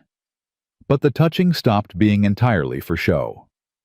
Daniel's hand would find the small of Beth's back when they walked. Her fingers would brush his arm when she poured his coffee. They'd catch each other's eyes across the room and smile for no reason except that they wanted to. Agnes watched it all with knowing eyes. "You two are either the best actors I've ever seen, or this marriage is becoming exactly what you're claiming it is." "Does it matter which?" Beth asked. "Not to me, but it might matter to that judge." The night before the hearing, Beth couldn't sleep. She lay next to Daniel, listening to his breathing, trying not to think about what tomorrow might bring. If they lost, if the judge ruled their marriage fraudulent, she'd be back where she started. Nobody with nowhere to go. Worse than that, she'd lose Lucas and Rachel and Daniel, and this life she'd somehow built from nothing. "You're thinking too loud," Daniel murmured. "I can hear your brain working from here." "Sorry." "Talk to me." What's got you so worried? Everything. What if we're not convincing enough? What if Blackwood has evidence we don't know about? What if the judge just doesn't like us? Then we'll figure it out. We'll fight back. We'll find another way. What if there isn't another way? Daniel rolled onto his side to face her. In the moonlight filtering through the curtains, his eyes were steady and sure. Beth, listen to me. Tomorrow, we're going to walk into that courtroom and we're going to tell the truth. We're going to tell them exactly how this marriage started and exactly what it's become. And if that's not enough for them, if they still want to tear us apart, then we'll know we did everything we could. I'm scared. So am I. But I'm also angry. Blackwood has no right to challenge our marriage, no right to threaten our family, and I'll be damned if I let him win. What if he does anyway? Then we'll survive it. We've survived worse, haven't we? You survived losing your husband and being cast out by his family. I survived losing Sarah and raising 2 children alone. We're both stronger than we think. And together, he reached for her hand. Together, we're damn near unstoppable. Beth laced her fingers through his. When did you become an optimist? When I married a woman stubborn enough to make me believe things could get better. She laughed despite her fear. I'm not that stubborn. You confronted armed men over a fence line. You stood up to Blackwood without flinching. You gentle a traumatized 7-year-old every single night and somehow got an 11-year-old to trust again. He squeezed her hand. You're the stubbornest person I've ever met, and I'm grateful for it. Daniel. Yeah. If we lose tomorrow, if they dissolve the marriage, I want you to know this was real for me too. Whatever happens, this wasn't just convenience or desperation. You and Lucas and Rachel, you became my family. This became my home. That's the truth. He brought her hand to his lips and kissed her knuckles gently. Then that's what we tell them. And we make them believe it. They fell asleep holding hands, and Beth dreamed of Philadelphia and Montana and all the impossible distances between who she'd been and who she was becoming. Morning came cold and bright. Beth dressed carefully in her best dress, pinned her hair with extra care, and tried not to look as terrified as she felt. Downstairs, Agnes had made a huge breakfast that nobody could eat. You'll do fine, the older woman said, squeezing Beth's shoulder. Just tell the truth and let them see what's right in front of their faces. The children were subdued. Lucas clung to Beth's skirt until Daniel gently peeled him off. We'll be back by supper, son, I promise. What if you're not? What if they keep Beth and don't let her come home? That's not going to happen. But what if it does? Daniel crouched down to Lucas's level. Then I'll fight until it doesn't. You hear me? I won't let anyone take Beth from us, not without one hell of a fight. Rachel stood apart, her face pale but determined. Papa, can we come to the hearing? Absolutely not. But we could testify. We could tell them how much Beth means to us. No. Daniel's voice was firm.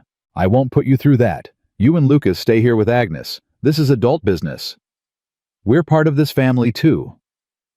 I know you are Ray, but some things you don't need to see. Some fights you don't need to fight. What if you lose? The question hung in the cold morning air. Daniel looked at Beth, then back at his daughter. We won't. The ride to Silver Creek took 2 hours through snow that had frozen hard overnight. Beth and Daniel sat side by side on the wagon seat, not speaking, just drawing strength from each other's presence. The town hall was packed when they arrived. Word had spread about the hearing, and it seemed like half the territory had come to watch. Beth recognized faces from the general store, from church. From that first terrible day when she'd sat freezing on the steps with nowhere to go. Harrison Blackwood stood near the front with his lawyers looking confident and cruel. His daughter Victoria sat beside him, her face miserable, clearly wishing she were anywhere else. Judge Morrison sat behind a makeshift bench, an imposing man in his 60s with steel-gray hair and eyes that missed nothing. All rise for the Honorable Judge Morrison, someone announced, though everyone was already standing. The judge banged his gavel. Be seated. We're here to examine the legitimacy of the marriage between Daniel McCormick and Elizabeth Hartley. McCormick contracted on... He checked his papers. December 10th of this year. Mr. Blackwood, you may present your case. Blackwood stood, and Beth felt her stomach clench. Thank you, Your Honor. My concerns are simple. Daniel McCormick and this woman met on the same day they married. She was destitute, stranded in our town with no money and nowhere to go. He happened to need household help. They concocted a marriage of convenience to serve their mutual interests. She gets security, he gets free labor, and an excuse to refuse my legitimate business proposal. This is fraud, pure and simple, and it makes a mockery of the sacred institution of marriage. Those are serious allegations, Morrison said. Do you have evidence? I do, Your Honor. First, I'd like to call Mrs. McCormick to testify. Beth's legs shook as she stood and walked to the front of the room. Every eye followed her. She felt like a criminal facing execution. Mrs. McCormick. Blackwood began, his voice dripping false politeness. Is it true you met your husband on December 10th? Yes. And married him the same day? Yes. And at the time, you were homeless and penniless. Beth lifted her chin. I was between situations. Between situations. How delicate. Blackwood smiled coldly. Let me be more direct. You were desperate, and Daniel McCormick offered you security in exchange for housekeeping services. Isn't that the truth? That's how it started. But... Thank you. That's all I needed to hear. I wasn't finished, Beth said sharply. Judge Morrison leaned forward. Let her complete her answer, Mr. Blackwood. Beth took a breath. Yes, our marriage started as a practical arrangement. I needed help and Daniel needed help. But what's happened since isn't fraud. We've built a genuine partnership. We've become a family. That's real, regardless of how it began. How convenient that you discovered this genuine affection right when your marriage is being challenged, Blackwood sneered. Tell me, Mrs. McCormick, do you and your husband share a bedroom? Heat flooded Beth's face, but she met his eyes. Yes. And you expect us to believe this is a real marriage, despite the obviously calculated nature of your arrangement? I expect you to believe what's true. Our marriage might not fit your definition of romance, but it's genuine in every way that matters. Blackwood turned to the judge. Your Honor, I submit that this testimony proves exactly what I've alleged. This is a business transaction dressed up as marriage. It should be annulled immediately. I'd like to speak, Daniel said, standing. Mr. McCormick, you'll have your turn. With respect, Your Honor, I'd like it now. Morrison studied him for a long moment, then nodded. Proceed. Daniel walked to the front of the room, and Beth saw every woman's eyes follow him. He was impressive when he was angry, all that controlled power barely restrained.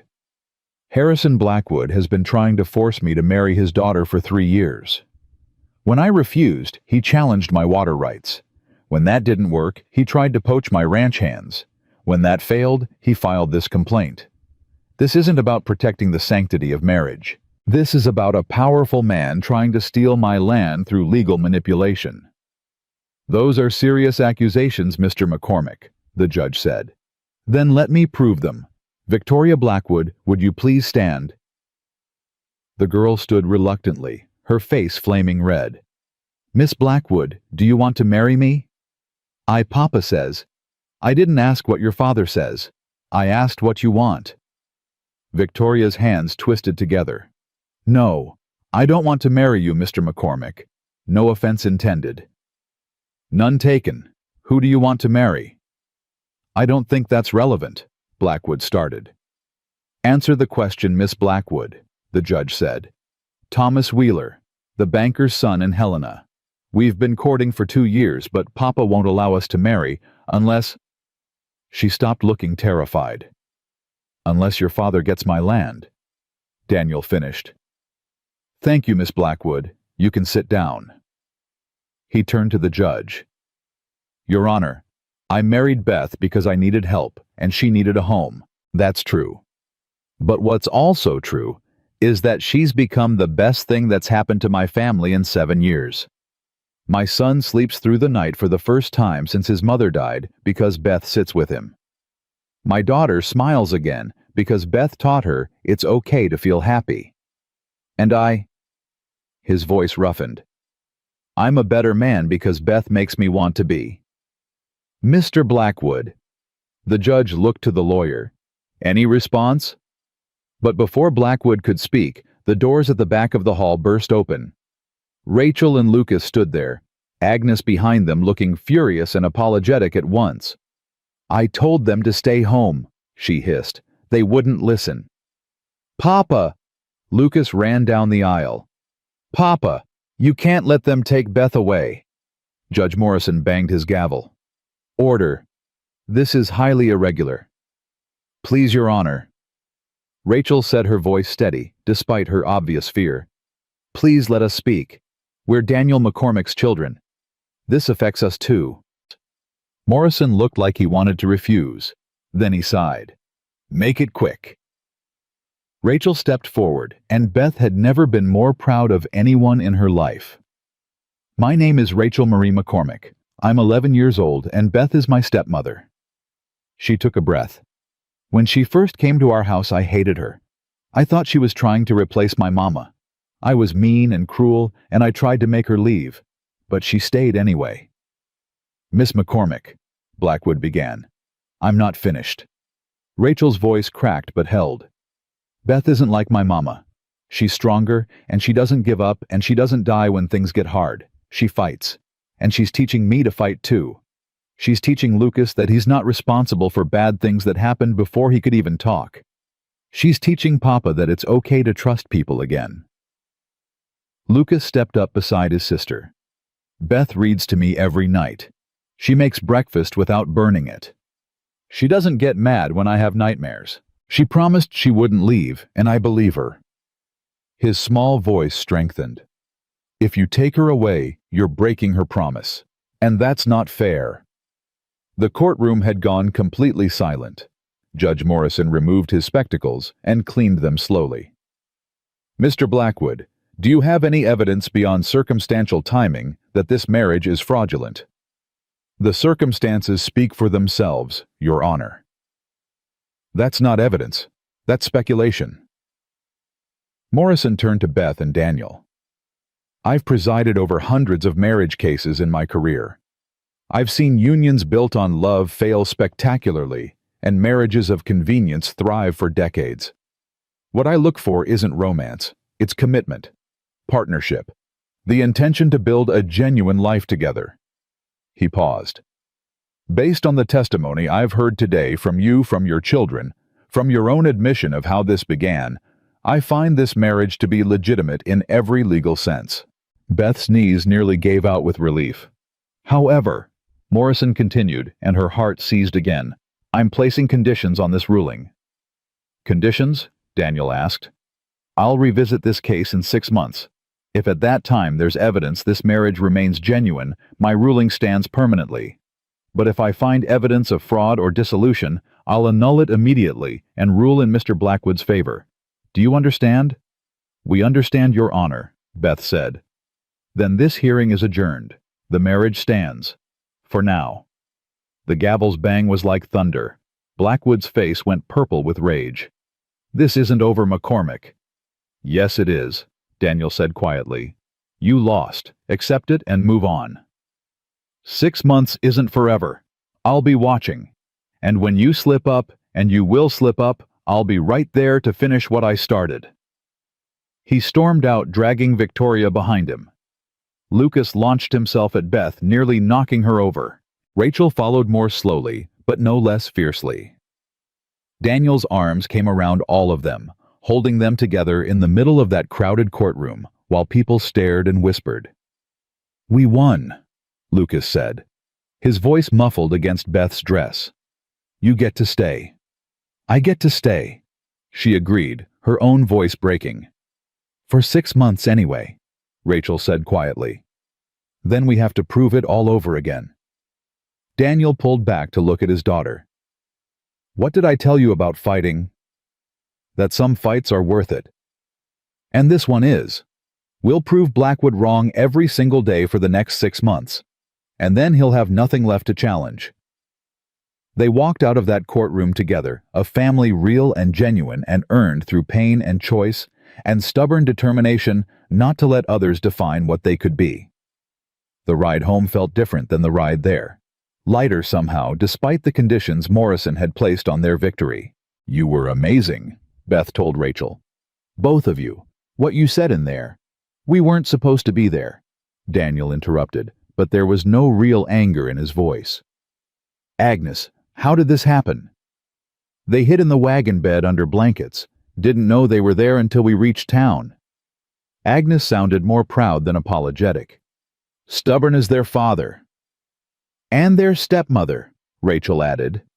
Beth looked at her in surprise. You called me your stepmother, in court. That's what you are, isn't it? Yes, I didn't think you'd want to acknowledge it publicly. I don't want to lose you publicly, so I acknowledged what's true. Rachel shrugged, trying to look casual, but Beth saw the vulnerability beneath. Is that okay? It's more than okay, sweetheart. It's perfect. That night, after the children were finally asleep and the house was quiet, Beth and Daniel lay side by side in their shared bed, staring at the ceiling. 6 months, she said. We'll make it. Blackwood won't give up. He'll keep looking for evidence, keep trying to prove we're frauds. Then we'll prove we're not. Daniel turned his head to look at her. Beth, what Morrison said today about partnerships and commitment mattering more than romance, he was right. What we have is real. Maybe it doesn't look like other people's marriages, but it's ours and it's genuine, and that's enough. Is it though? What if 6 months from now the judge asks us if we love each other? What do we say? Daniel was quiet for a long moment. Then he rolled onto his side, propping himself up on one elbow to look down at her. We tell him the truth. That I care about you more than I've cared about anyone in years. That I think you're brave and brilliant and stronger than you know. That when I imagine my future, you're in it. That might not be the grand romantic declaration he's looking for, but it's honest. He paused. What would you say? Beth's heart hammered. I'd say the same, that you've given me a home when I had nothing, that you make me feel valued and needed and seen, that Lucas and Rachel have become as precious to me as if I'd birthed them myself, that this life we're building together is the closest thing to happy I've felt in years. That sounds like love to me. Does it? Yeah, it does. They stared at each other in the lamplight, and Beth felt something settle into place. Something that had been building since that first day in the snow when he'd offered her survival, and she'd been desperate enough to take it. I'm falling in love with you, she whispered. I didn't mean to. I wasn't supposed to. But I am. Daniel's hand cupped her face, his thumb brushing her cheekbone.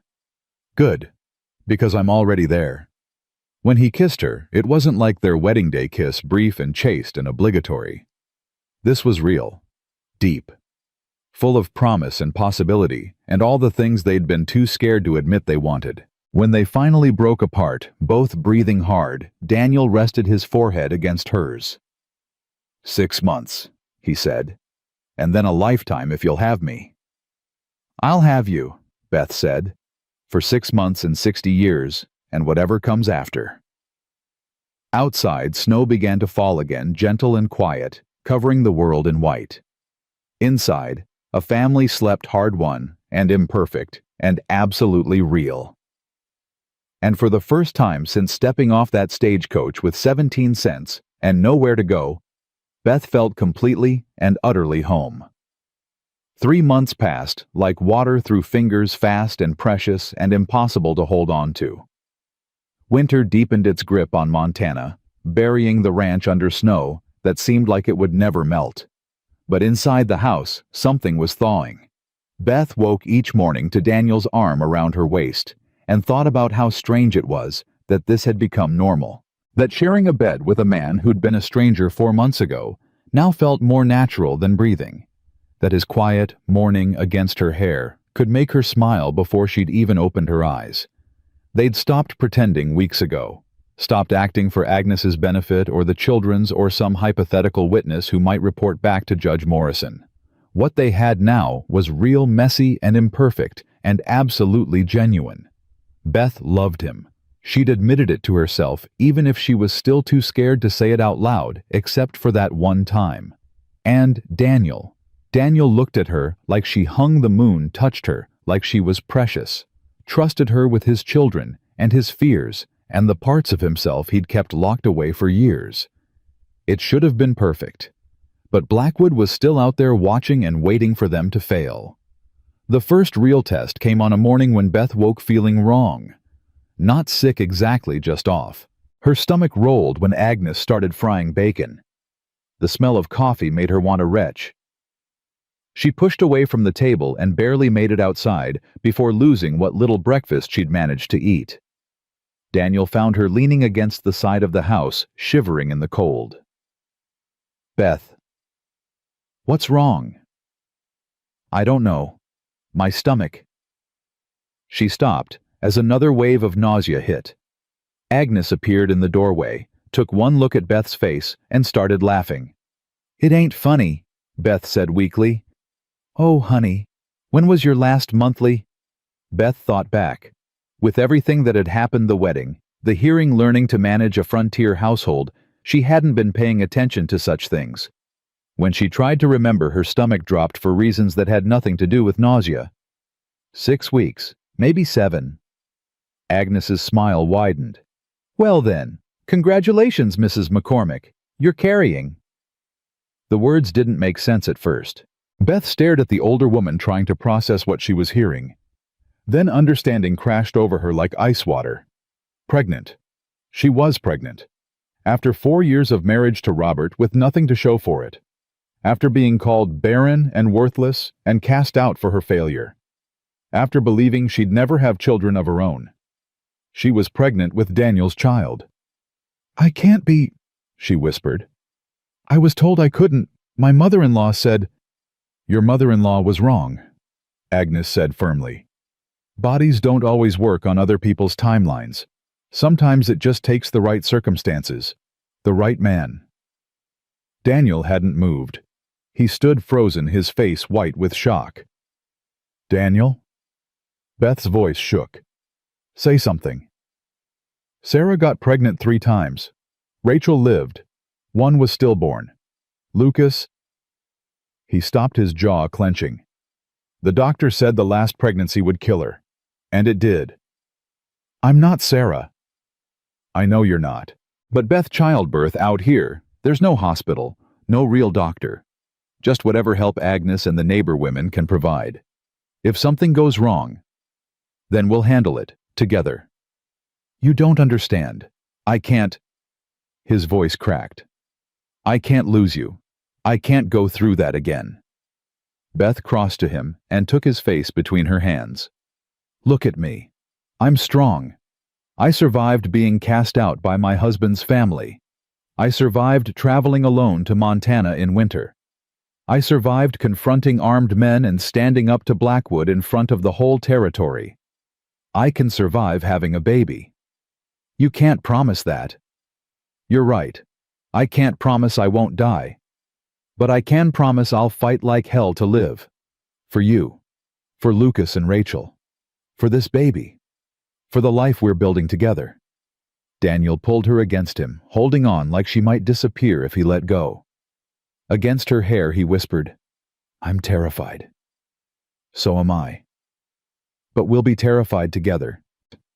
Rachel and Lucas took the news with reactions as different as their personalities.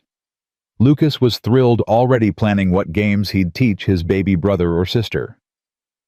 Rachel went quiet and withdrawn, and Beth found her that evening sitting in her room, staring out at the snow. "You want to talk about it?" "Talk about what?" "About the fact that you're barely speaking to me since we told you about the baby." Rachel's shoulders hunched. "I'm fine." "You're not fine. You're scared." Beth sat on the edge of the bed. "Talk to me, Rachel. Please." The girl was silent for so long, Beth thought she wouldn't answer. Then, in a voice barely above a whisper, "Mama died having Lucas. What if you die having this baby? I won't." "You can't know that. Mama probably thought she wouldn't die either." Beth chose her words carefully. "You're right. I can't guarantee nothing will go wrong.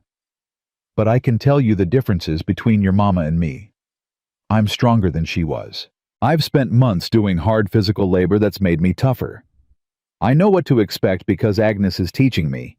And most importantly, I want to live more than I've ever wanted anything. That counts for something. It didn't count for Mama. Your mama was sick before Lucas came. The doctor warned her not to get pregnant again, but she did anyway because she was trying to make everyone else happy. I'm not doing that. I'm having this baby because I want to. Because your father and I created something together. That's different." Rachel finally looked at her eyes red-rimmed but dry. "I don't want another brother or sister to blame. One is enough." "Then don't blame this one. If something happens to me, and it won't, but if it does, you promise me you won't punish an innocent baby for it." "How can I promise that?" "Because you're stronger and braver than you think you are. Because you've already learned that blame doesn't fix anything. Because I'm asking you to." Beth took the girl's hand. "Please, Rachel. Promise me." After a long moment, Rachel nodded. "I promise." "Thank you. But you have to promise something too. Promise you'll fight. Promise you won't give up even if it gets hard." "I promise." They sat together as darkness fell hand in hand, both scared of the future, but refusing to let fear win. The pregnancy changed things in ways Beth hadn't expected. Daniel became almost obsessively protective, insisting she rest more, work less, let others handle anything remotely strenuous. It was sweet and suffocating in equal measure. "I'm pregnant, not dying," she told him after he'd forbidden her to carry water from the well. "Women have been doing this for thousands of years." "Not my women." "Your women?" He flushed. "You know what I mean." "I do. And I love that you care. But Daniel, you have to let me live my life. I can't spend the next 6 months sitting in a chair while everyone else works." "The doctor said Sarah needed rest." "I'm not Sarah." The words came out sharper than Beth intended. She softened her voice. "I know you're scared. I know your first wife's pregnancy was difficult. But I'm different. My body is different. This pregnancy is different. You can't protect me from every possible danger." "I can try. And you'll make us both miserable in the process." She took his hand and placed it on her still flat stomach. "This baby needs a mother who's strong and capable, not fragile and afraid. Trust me to know my own body. Trust me to ask for help when I need it. Can you do that?" Daniel's hand trembled against her stomach. "I'll try." It was the best she was going to get.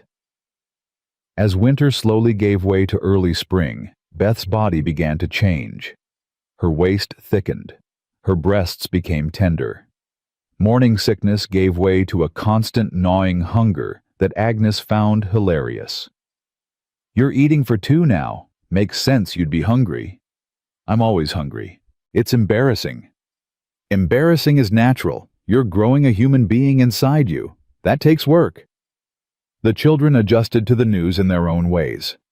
Lucas talked to Beth's stomach constantly, telling the baby stories and singing off-key songs. Rachel remained cautious, but started knitting tiny booties with fierce concentration, unraveling them when they didn't meet her exacting standards and starting over. Daniel watched it all with a mixture of wonder and terror.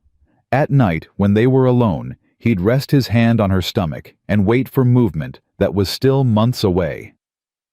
"What if I'm a terrible father to this one?" he asked one night. "I've already failed Lucas and Rachel so many times." "You haven't failed them. You've kept them alive and safe and loved. That's not failure. I was too wrapped up in my own grief to see they were grieving too. I let Rachel become a little adult instead of a child. I let Lucas believe he killed his mother. Those are failures. And you're fixing them now. With my help. That's what matters. Beth laced her fingers through his. This baby is going to have a father who's learned from his mistakes, who knows that children need gentleness and attention, who isn't afraid to admit when he's wrong. That's more than most children get. You really believe that. I really do. But their fragile peace shattered one afternoon in March when a rider came to the ranch at full gallop. Beth was helping Agnes with laundry when she heard the commotion. McCormick, Daniel McCormick. Daniel came out of the barn, his face going hard when he saw the rider. What do you want, Wade?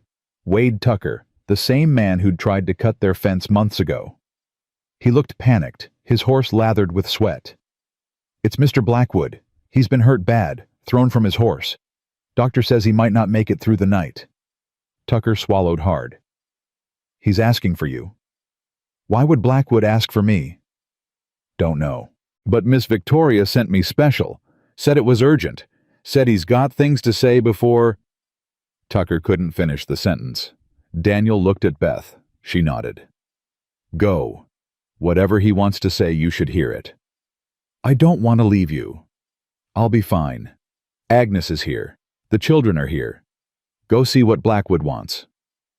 Daniel rode out within the hour, and Beth tried not to let the worry consume her.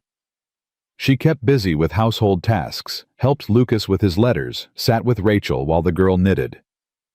But her mind kept circling back to Daniel and Blackwood and what might happen if the man died with unfinished business between them. He returned just before midnight, looking exhausted and shaken. What happened? Beth asked. Blackwood's dying. Doctor gives him maybe 2 days.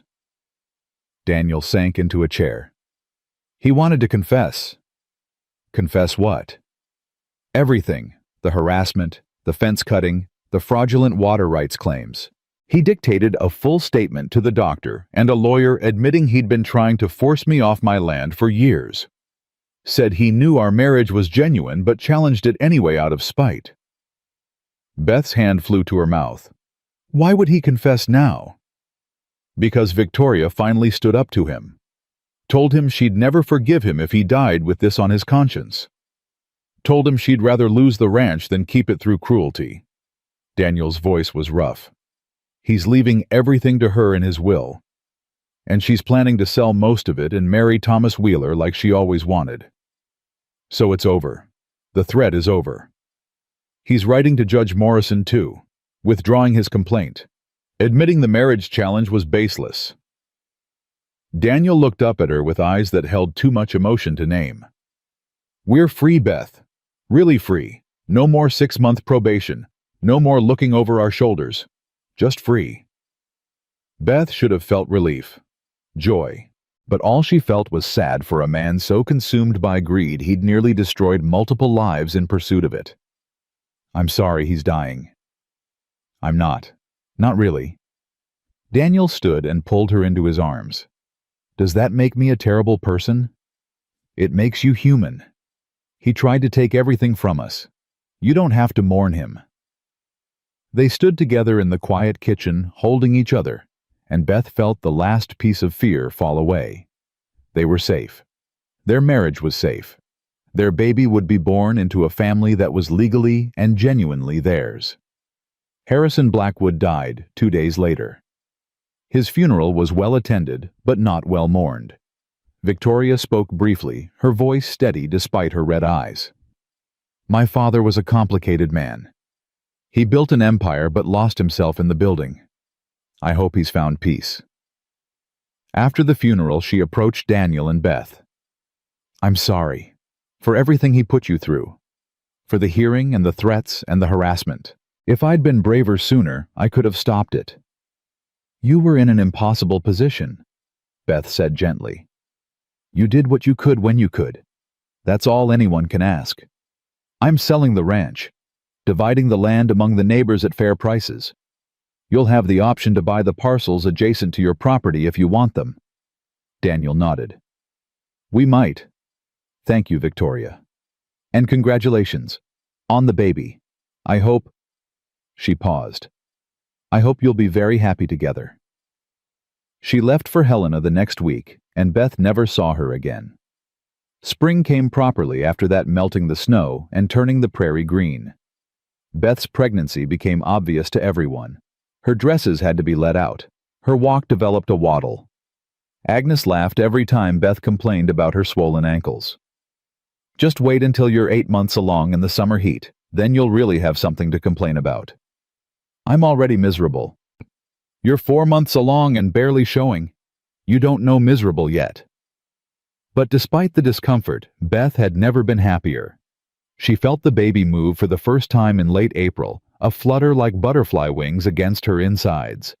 She grabbed Daniel's hand and pressed it to her stomach. "Did you feel that?" "I don't wait. Was that's our baby." Daniel's eyes filled with tears. "Our baby." Lucas insisted on feeling too, his small hand pressed against Beth's stomach with reverent wonder. "It moved, Mama. It really moved. Mama." He'd started calling her that without prompting, and every time Beth heard it, her heart swelled. Rachel was more reserved, but she touched Beth's stomach too, her face soft with something like hope. "Does it hurt?" "No. It feels strange, but not bad." Mama said it felt like being kicked from the inside. "Sometimes it does, but mostly it just feels like proof that there's a whole person growing in there. A person who's going to need us." "Yes." Rachel looked up at Beth with serious eyes. "I'll help. When the baby comes, I'll help take care of it so you don't get too tired." "Thank you, sweetheart. I'm going to need all the help I can get." As May turned to June, Beth grew larger and more uncomfortable. The summer heat was worse than Agnes had promised. Beth spent most days in her lightest dresses fanning herself and trying not to think about how she still had 3 months to go. Daniel was constantly hovering, bringing her water and pillows, and anything else he thought might make her comfortable. It was sweet, but exhausting. "I need you to stop treating me like I'm made of glass," she told him one afternoon. "I'm just trying to help." "I know, but you're making me feel helpless. I need to still be useful. I need to still be me." "You are you. Being pregnant doesn't change that." "Then let me act like it. Let me cook dinner without you trying to take over. Let me hang laundry without you insisting someone else do it. Let me be pregnant and capable at the same time." Daniel studied her face, then nodded slowly. "You're right. I'm sorry. I'm just scared, I know. But fear doesn't keep people safe. It just makes everyone miserable." He pulled her into a careful hug, his hands gentle on her swollen belly. "I love you, Beth McCormick." It was the first time he'd said it outright since that night months ago. The words hung in the warm air between them, precious and true. "I love you too," she whispered back. "So much it scares me." Good scared or bad scared? Good scared. The kind that means I have something precious to lose. They stood together in the summer heat, holding each other and the baby between them. And Beth thought about how far they'd come. From strangers making a desperate bargain to this, a real marriage, a real family, real love earned through survival and choice, and stubborn refusal to give up. July brought the news that Judge Morrison was coming to the territory again. He sent word requesting to visit the Diamond M Ranch as part of his circuit to check on the status of the McCormick marriage. But Blackwood withdrew his complaint. Beth said, reading the letter Daniel had brought from town. "Morrison ruled in our favor. What more does he want? He's probably just being thorough, making sure everything's as it should be." Daniel didn't look worried. "Let him come. We've got nothing to hide." Morrison arrived on a hot afternoon in late July, his buggy kicking up dust as it approached the ranch. Beth was hugely pregnant by then, her belly preceding her through doors, her back aching constantly. She'd long ago given up any pretense of dignity. The judge climbed down from his buggy and stopped short when he saw her. "Mrs. McCormick, you're very pregnant." "Yes, Your Honor." Beth smiled despite her discomfort. "The baby's due in about 6 weeks." "I see. Morrison looked between her and Daniel, and something like approval crossed his face. Well, I suppose that answers most of my questions about the legitimacy of your union. Would you like to come inside? It's cooler in the house. Over coffee and Agnes's cake, Morrison conducted his informal investigation. He asked about their daily routines, how they'd settled into married life, what their plans were for the future. His questions were gentle but thorough, and Beth answered honestly. When I ruled in your favor 6 months ago, I had doubts, Morrison admitted. The circumstances of your marriage were unusual to say the least, but I believed you deserved the benefit of that doubt. He paused. I'm pleased to see I wasn't wrong. We're grateful for your faith in us, Daniel said. Don't thank me yet. I still have questions. Morrison turned to Beth. Mrs. McCormick, you could have left.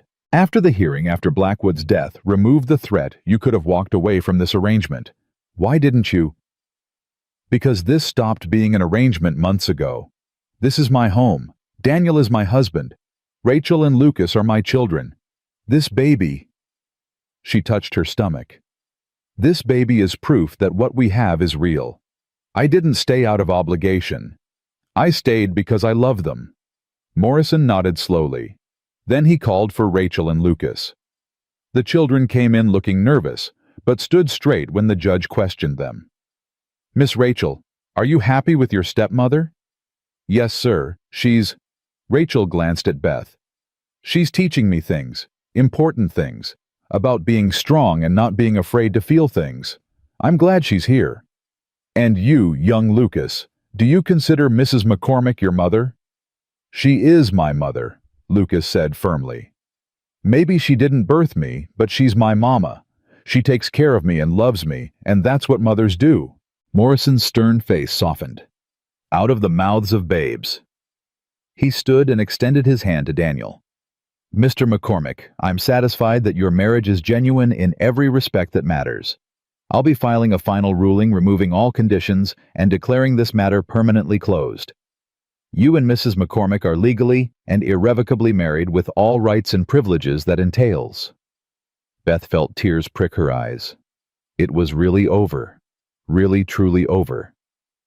After Morrison left, Daniel swept her into his arms carefully, mindful of her belly, and kissed her soundly. We did it, he said against her lips. We actually did it. Did you ever doubt we would? Every single day. But you kept believing, and eventually, I couldn't help but believe too. That night, lying in their shared bed with Daniel's hand resting on her stomach, feeling their baby move beneath his palm, Beth thought about the journey that had brought her here. She'd been nobody, a worthless, barren widow with 17 cents and nowhere to go. Now she was somebody's wife, somebody's mother, somebody's whole world. She mattered. She belonged. She was home. What are you thinking about? Daniel asked. How grateful I am that my life fell apart. If Robert hadn't died, if his mother hadn't cast me out, if I hadn't ended up stranded in Silver Creek, I never would have found this. Found you. Found our family. I'm grateful too. For every terrible thing that happened to bring you here. He kissed her temple, though I reserve the right to curse Blackwood's memory for making it harder than it needed to be. Beth laughed. Fair enough.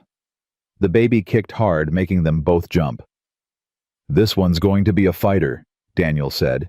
Takes after its mother. And its father, and its siblings. This baby doesn't stand a chance of being anything but stubborn. Good. The world needs more stubborn people, more fighters, more survivors. Daniel pulled her closer, his arms protective around her and their unborn child. I love you, Beth. I'll probably never say it enough or the right way, but I do. More than I thought I could love anyone. That's more than enough, she whispered. You're more than enough. This life we've built, it's more than I ever dreamed of having. Even though it started with desperation. Especially because it started with desperation. We took the worst moments of our lives and built something beautiful from them. That's not despite the pain. That's because of it. Outside, a summer storm was rolling in thunder rumbling in the distance. But inside, wrapped in Daniel's arms, with their children sleeping safely down the hall and their baby growing strong inside her, Beth felt nothing but peace. She'd survived being nobody, and in the process, she'd become exactly who she was meant to be. The pain started on a Tuesday morning in late August, 3 weeks before Beth expected them. She was kneading bread dough when the first contraction hit a tightening across her belly that stole her breath and made her grip the table's edge. Agnes looked up from chopping vegetables and went still. How bad? Not terrible, just surprising. How far apart are they? This is the first one. Agnes wiped her hands on her apron. Could be false labor. First babies like to practice before the real show. But we should pay attention just in case. The second contraction came 20 minutes later while Beth was hanging laundry. This one doubled her over, and she had to breathe through it until the pain passed. That's 2, Agnes said grimly. Where's Daniel? North pasture with the hands, checking fences. Send Lucas to fetch him, now. But before they could call for the boy, Beth's water broke a gush of fluid that soaked her skirts and left her standing in a puddle on the kitchen floor. Well then, Agnes said with forced calm. Looks like this baby's coming today, whether we're ready or not. Rachel, get up here. Rachel appeared at the top of the stairs, took one look at Beth's face and the puddle on the floor, and went pale. Is the baby? The baby's coming. I need you to ride out and get your father. Fast as you can. Then swing by the Henderson place and tell Mrs. Henderson we need her help. You understand? Rachel nodded and ran. Agnes helped Beth upstairs, stripping off her wet clothes and getting her into a clean nightgown. The contractions were coming faster now, harder, each one stealing Beth's ability to think about anything except breathing through the pain. This is too fast, Beth gasped between contractions. First babies are supposed to take hours, days even. Every baby's different. Some take their time, some can't wait to meet the world. Agnes helped her into bed. How you feeling besides the pain, dizzy faint? Scared. That's normal. But you're strong, Beth. You can do this.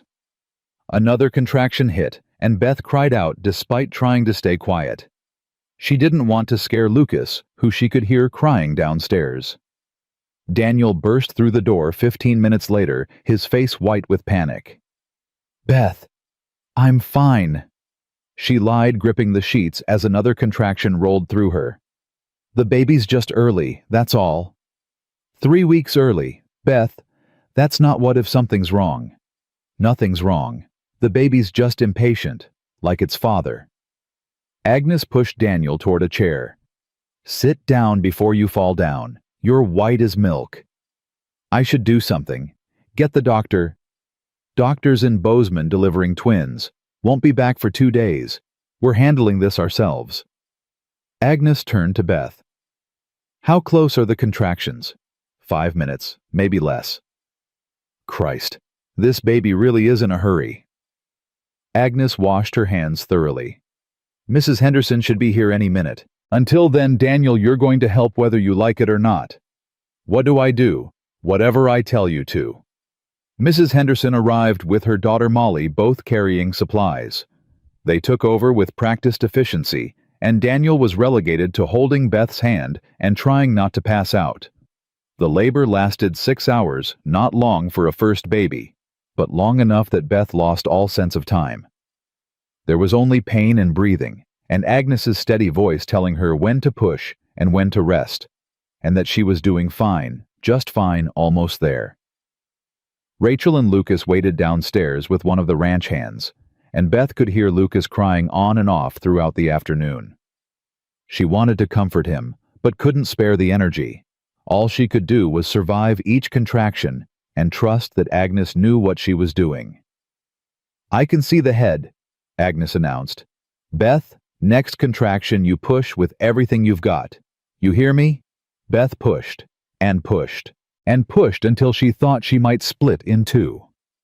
Daniel's hand was crushed in hers, his voice in her ear telling her she was strong, she was brave, she could do this, almost there, almost done. And then release. pressure and pain giving way to the most extraordinary sound Beth had ever heard. A baby crying. "It's a girl," Agnes said, her voice thick with emotion. "Beth, you've got a daughter." Agnes placed the baby on Beth's chest, tiny and red and furious, screaming her displeasure at being born. Beth's hands came up automatically to cradle her, and the crying stopped.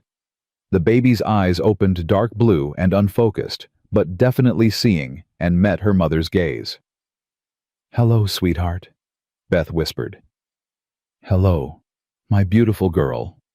Daniel was crying, openly, unashamedly crying as he looked at his daughter. "She's perfect."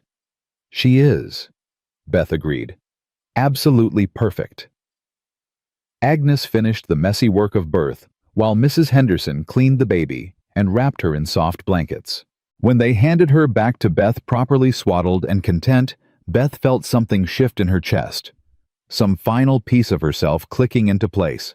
This was her daughter, hers and Daniel's. Proof that she wasn't barren or worthless. Proof that her body could do what Martha Hartley had sworn it never would. Proof that love could create life as surely as desperation could create partnership. "Can we come in?" Rachel's voice from the doorway, tentative and hopeful. "Come meet your sister," Daniel said. Rachel and Lucas crept into the room like they were approaching something sacred. Lucas climbed onto the bed carefully, his eyes huge as he stared at the baby. "She's so small." "You were this small once," Beth told him. "Was I really?" "You really were." Rachel hung back her face uncertain. "What's her name?" Beth looked at Daniel. They'd discussed names but never settled on one. Now looking at her daughter's tiny, perfect face, only one name felt right. "Grace," Beth said. "Her name is Grace." "Why Grace?" Rachel asked. "Because grace is what saved us, not romance or luck or anything else. Just grace, unearned, undeserved, freely given. Grace brought me to that church steps in Silver Creek. Grace made your father offer me marriage. Grace gave us all a second chance." Beth touched the baby's soft cheek. "So her name is Grace. Grace Sarah McCormick, after the two women whose love made this family possible." Daniel's breath caught. "You want to honor Sarah?" "She was your first wife and the mother of two of my children. Of course I want to honor her." Rachel's eyes filled with tears. "Mama would have loved that. She would have loved you." "I hope so, sweetheart. I really do." They spent the rest of the afternoon in that room, a family crowded around a bed, taking turns holding the newest member and marveling at her tiny fingers and perfect nose. Lucas declared himself the best big brother and promised to teach Grace everything he knew. Rachel held her sister with reverent care and whispered promises that she'd protect her always. And Daniel sat beside Beth, his arm around her shoulders, watching their children with an expression of such complete contentment that Beth felt her heart might burst. "Thank you," he said quietly. "For what?" "For this. For them. For taking a desperate bargain and turning it into everything I never knew I needed. I should be thanking you. You gave me a home when I had nothing. You gave me children when I thought I'd never have them. You gave me a reason to keep fighting. We gave each other reasons." He kissed her temple. "And we're going to keep giving them for the rest of our lives." Agnes and Mrs. Henderson stayed until evening, making sure Beth and the baby were both healthy and stable. Before they left, Agnes pulled Daniel aside. "Your wife did good. Real good. Most first-time mothers panic, but Beth stayed calm and focused. She's stronger than she looks. I know. Do you, because you spent 9 months treating her like she might shatter? She's not fragile, Daniel. Stop acting like she is." I was terrified I'd lose her like I lost Sarah. Sarah was sick from the start. Beth's healthy as a horse. Different women, different bodies, different outcomes. You need to trust that. Agnes squeezed his arm. "You've got a good wife and 3 beautiful children. Don't waste time worrying about disasters that aren't happening. Just enjoy what you've got." After everyone left and the children were in bed, Daniel and Beth lay together in the quiet room, Grace sleeping in a cradle beside them. "I can't stop looking at her," Daniel whispered.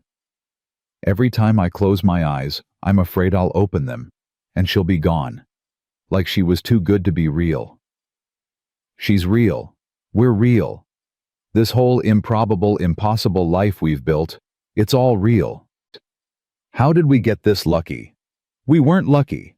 We were desperate and brave and stubborn. We fought for this. Every single day we fought." Daniel turned to face her, his hand cupping her cheek. "I love you, Beth McCormick. I love you more than I thought I could love anyone. You took my broken family and made it whole. You took my broken heart and taught it to trust again. You took everything damaged in me and somehow made it better. You did the same for me. I was nobody when we met. Nothing. Cast out and worthless. You made me somebody. You made me matter. You always mattered. You just needed someone to see it." They kissed softly, carefully, mindful of Beth's exhaustion and the sleeping baby nearby. When they pulled apart, Beth settled against Daniel's chest with a sigh of pure contentment. "What are you thinking?" he asked. "That if someone had told me 9 months ago that I'd end up here married to a Montana rancher mother to 3 children happier than I've ever been, I never would have believed them. And if someone had told me I'd marry a desperate widow off a stagecoach and fall completely in love with her, I'd have called them crazy. We're both crazy then. Best kind of crazy there is." Grace stirred in her cradle, making soft baby noises, but not quite waking. Beth reached over to rock her gently, and the noises stopped. "She's going to be just as stubborn as her mother," Daniel predicted, "and just as protective as her father. God help anyone who crosses her." They fell asleep like that, hands linked between the bed and cradle, their daughter breathing softly beside them. The next weeks passed in a blur of sleepless nights and endless feedings. Grace was a demanding baby, wanting to eat constantly and objecting loudly when she wasn't held. But she was also perfect, all dark hair and serious expressions, and tiny fists that gripped Beth's finger with surprising strength. Rachel proved to be an excellent helper, walking the floor with Grace when Beth needed rest, and singing the same lullabies Sarah had sung to her. Lucas was less helpful but more enthusiastic, constantly wanting to hold his sister and show her his treasures. "She can't see your rock collection yet," Rachel told him. "She's too small." "When will she be big enough?" "In a few months, maybe." That's too long to wait. But he waited anyway, content to sit beside Beth while she nursed and tell Grace elaborate stories about all the adventures they'd have together. Daniel watched it all with an expression Beth had learned to recognize, wonder mixed with disbelief, like he couldn't quite trust that this happiness was real and lasting. "Stop waiting for disaster," she told him one afternoon. "I'm not. You are. I can see it in your face. You keep expecting something terrible to happen because that's what happened last time. But this isn't last time. This is now, and everything's fine. For now. No, not for now. Just fine. Period." Beth shifted Grace to her other arm. "Daniel, you have to let the past go. You have to trust that we're going to be okay." "What if we're not?" "Then we'll handle it together, like we've handled everything else. But you can't live your whole life braced for catastrophe. That's not living. That's just surviving." He was quiet for a long moment, watching Grace's tiny hand curl and uncurl. "You're right. I know you're right. It's just hard to shake the feeling that I don't deserve this much happiness." "Why not?" "Because I failed Sarah. Failed Rachel and Lucas for years after she died. Failed to see what was right in front of me until you shook me awake. And you think that means you don't deserve good things. Daniel, everyone fails. Everyone makes mistakes. What matters is what you do after, how you grow and change and become better." Beth reached for his hand. "You're a better man now than you were 9 months ago. A better father. A better husband. You've earned this happiness. So have you. Then let's both agree to stop waiting for punishment and just accept that we get to be happy. Deal. Daniel smiled that rare full smile that transformed his whole face. Deal. Summer faded into autumn, and Grace grew from a tiny newborn into a chubby, alert baby who smiled at everything and everyone. She had Daniel's gray eyes and Beth's stubborn chin, and absolutely no patience for being ignored. One October afternoon, while the children were outside playing in the leaves and Grace was napping, Beth and Daniel sat on the porch watching the sky turn orange and gold. "You remember the day we met?" Beth asked. "I remember a desperate woman sitting on church steps in a blizzard too proud to admit she needed help. I remember a stern rancher with 2 scared children offering me the most insane proposal I'd ever heard. And you said yes." "I did. Best decision I ever made, even though it was completely crazy." Daniel pulled her closer. "You know what I think about sometimes. All the things that had to go wrong for us to end up together. Your husband had to die. His family had to cast you out. You had to run out of money in exactly the right town on exactly the right day. Blackwood had to be threatening me. I had to be desperate enough to propose to a stranger. A lot of pain to lead to this. Yeah, but I can't regret it. I can't wish any of it had been different because then we wouldn't be here. We wouldn't have Grace. Rachel and Lucas wouldn't have you. I wouldn't have—" His voice caught. "I wouldn't have learned that I could love again, that I could trust again, that I could be happy." Beth turned to look at him fully. "Do you know what I think? I think we were both exactly where we needed to be when we needed to be there. Not because of fate or destiny or God's plan, but because sometimes desperate people find each other and build something better than what they lost. Is that what we did, built something better? Look around, Daniel. Look at what we have. 3 healthy children, a ranch that's thriving, a marriage that's real in every way that matters, a future that actually feels possible instead of terrifying." She touched his face. "Yes, we built something better. We built something worth keeping." Inside the house, Grace began to cry her hungry cry that demanded immediate attention. Rachel's voice called out that she'd get the baby, and a moment later, Beth could hear her daughter singing softly as she walked the floor. "She's going to be a good mother someday," Daniel said. "She's already a good sister. And a good daughter. You've raised her well." "We've raised her well. She's as much yours now as mine." It was true. Beth could barely remember a time when Rachel and Lucas hadn't been her children. When Daniel hadn't been her husband. When this life hadn't been hers. The girl who'd sat freezing on church steps with 17 cents felt like a different person entirely. Beth had been nobody, then worthless and discarded, and certain her life was over. Now she was somebody. Wife, mother, partner. The woman who'd taken desperation and turned it into hope.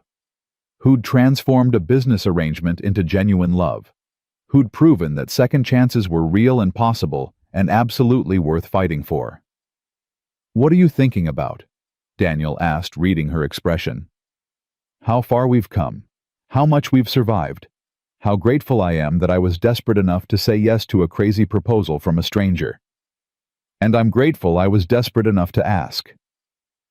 They sat together as the sun set, painting the Montana sky in shades of fire and gold. From inside came the sounds of their children, Rachel singing, Lucas laughing, Grace's contented coos, the sounds of a family that was whole and happy and hard-won. Beth thought about Judge Morrison's question all those months ago. Why hadn't she left when she could have? When Blackwood died, and the threat dissolved, and she was free to go anywhere, be anyone, start over, somewhere new. The answer was simple. She'd stayed because this was home. Because these people were her people. Because love wasn't something that happened to you. It was something you chose day after day in 1,000 small ways. She'd chosen Daniel when she took his hand on that stagecoach station platform. She'd chosen Rachel and Lucas when she sat with them through nightmares and tears. She'd chosen Grace the moment she felt her move inside her belly. She'd chosen this life, this hard, beautiful, impossible life, and she'd keep choosing it for as long as she lived. "I love you," she said, "not for the first time, and not for the last." "I love you too," Daniel replied, his arm tightening around her shoulders. "Forever." "Forever," Beth agreed. And she meant it. Because Beth McCormick, who'd once been nobody with nowhere to go, had found exactly where she belonged. In a ranch house in Montana, surrounded by children who called her mama, partnered with a man who saw her strength instead of her failures, building a legacy from broken pieces and desperate choices, and the stubborn refusal to give up.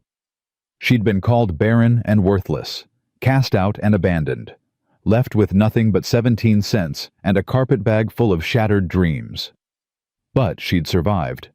And in surviving, she'd discovered something precious, that the best things in life often grew from the worst moments. That desperation could lead to destiny, if you were brave enough to take the leap.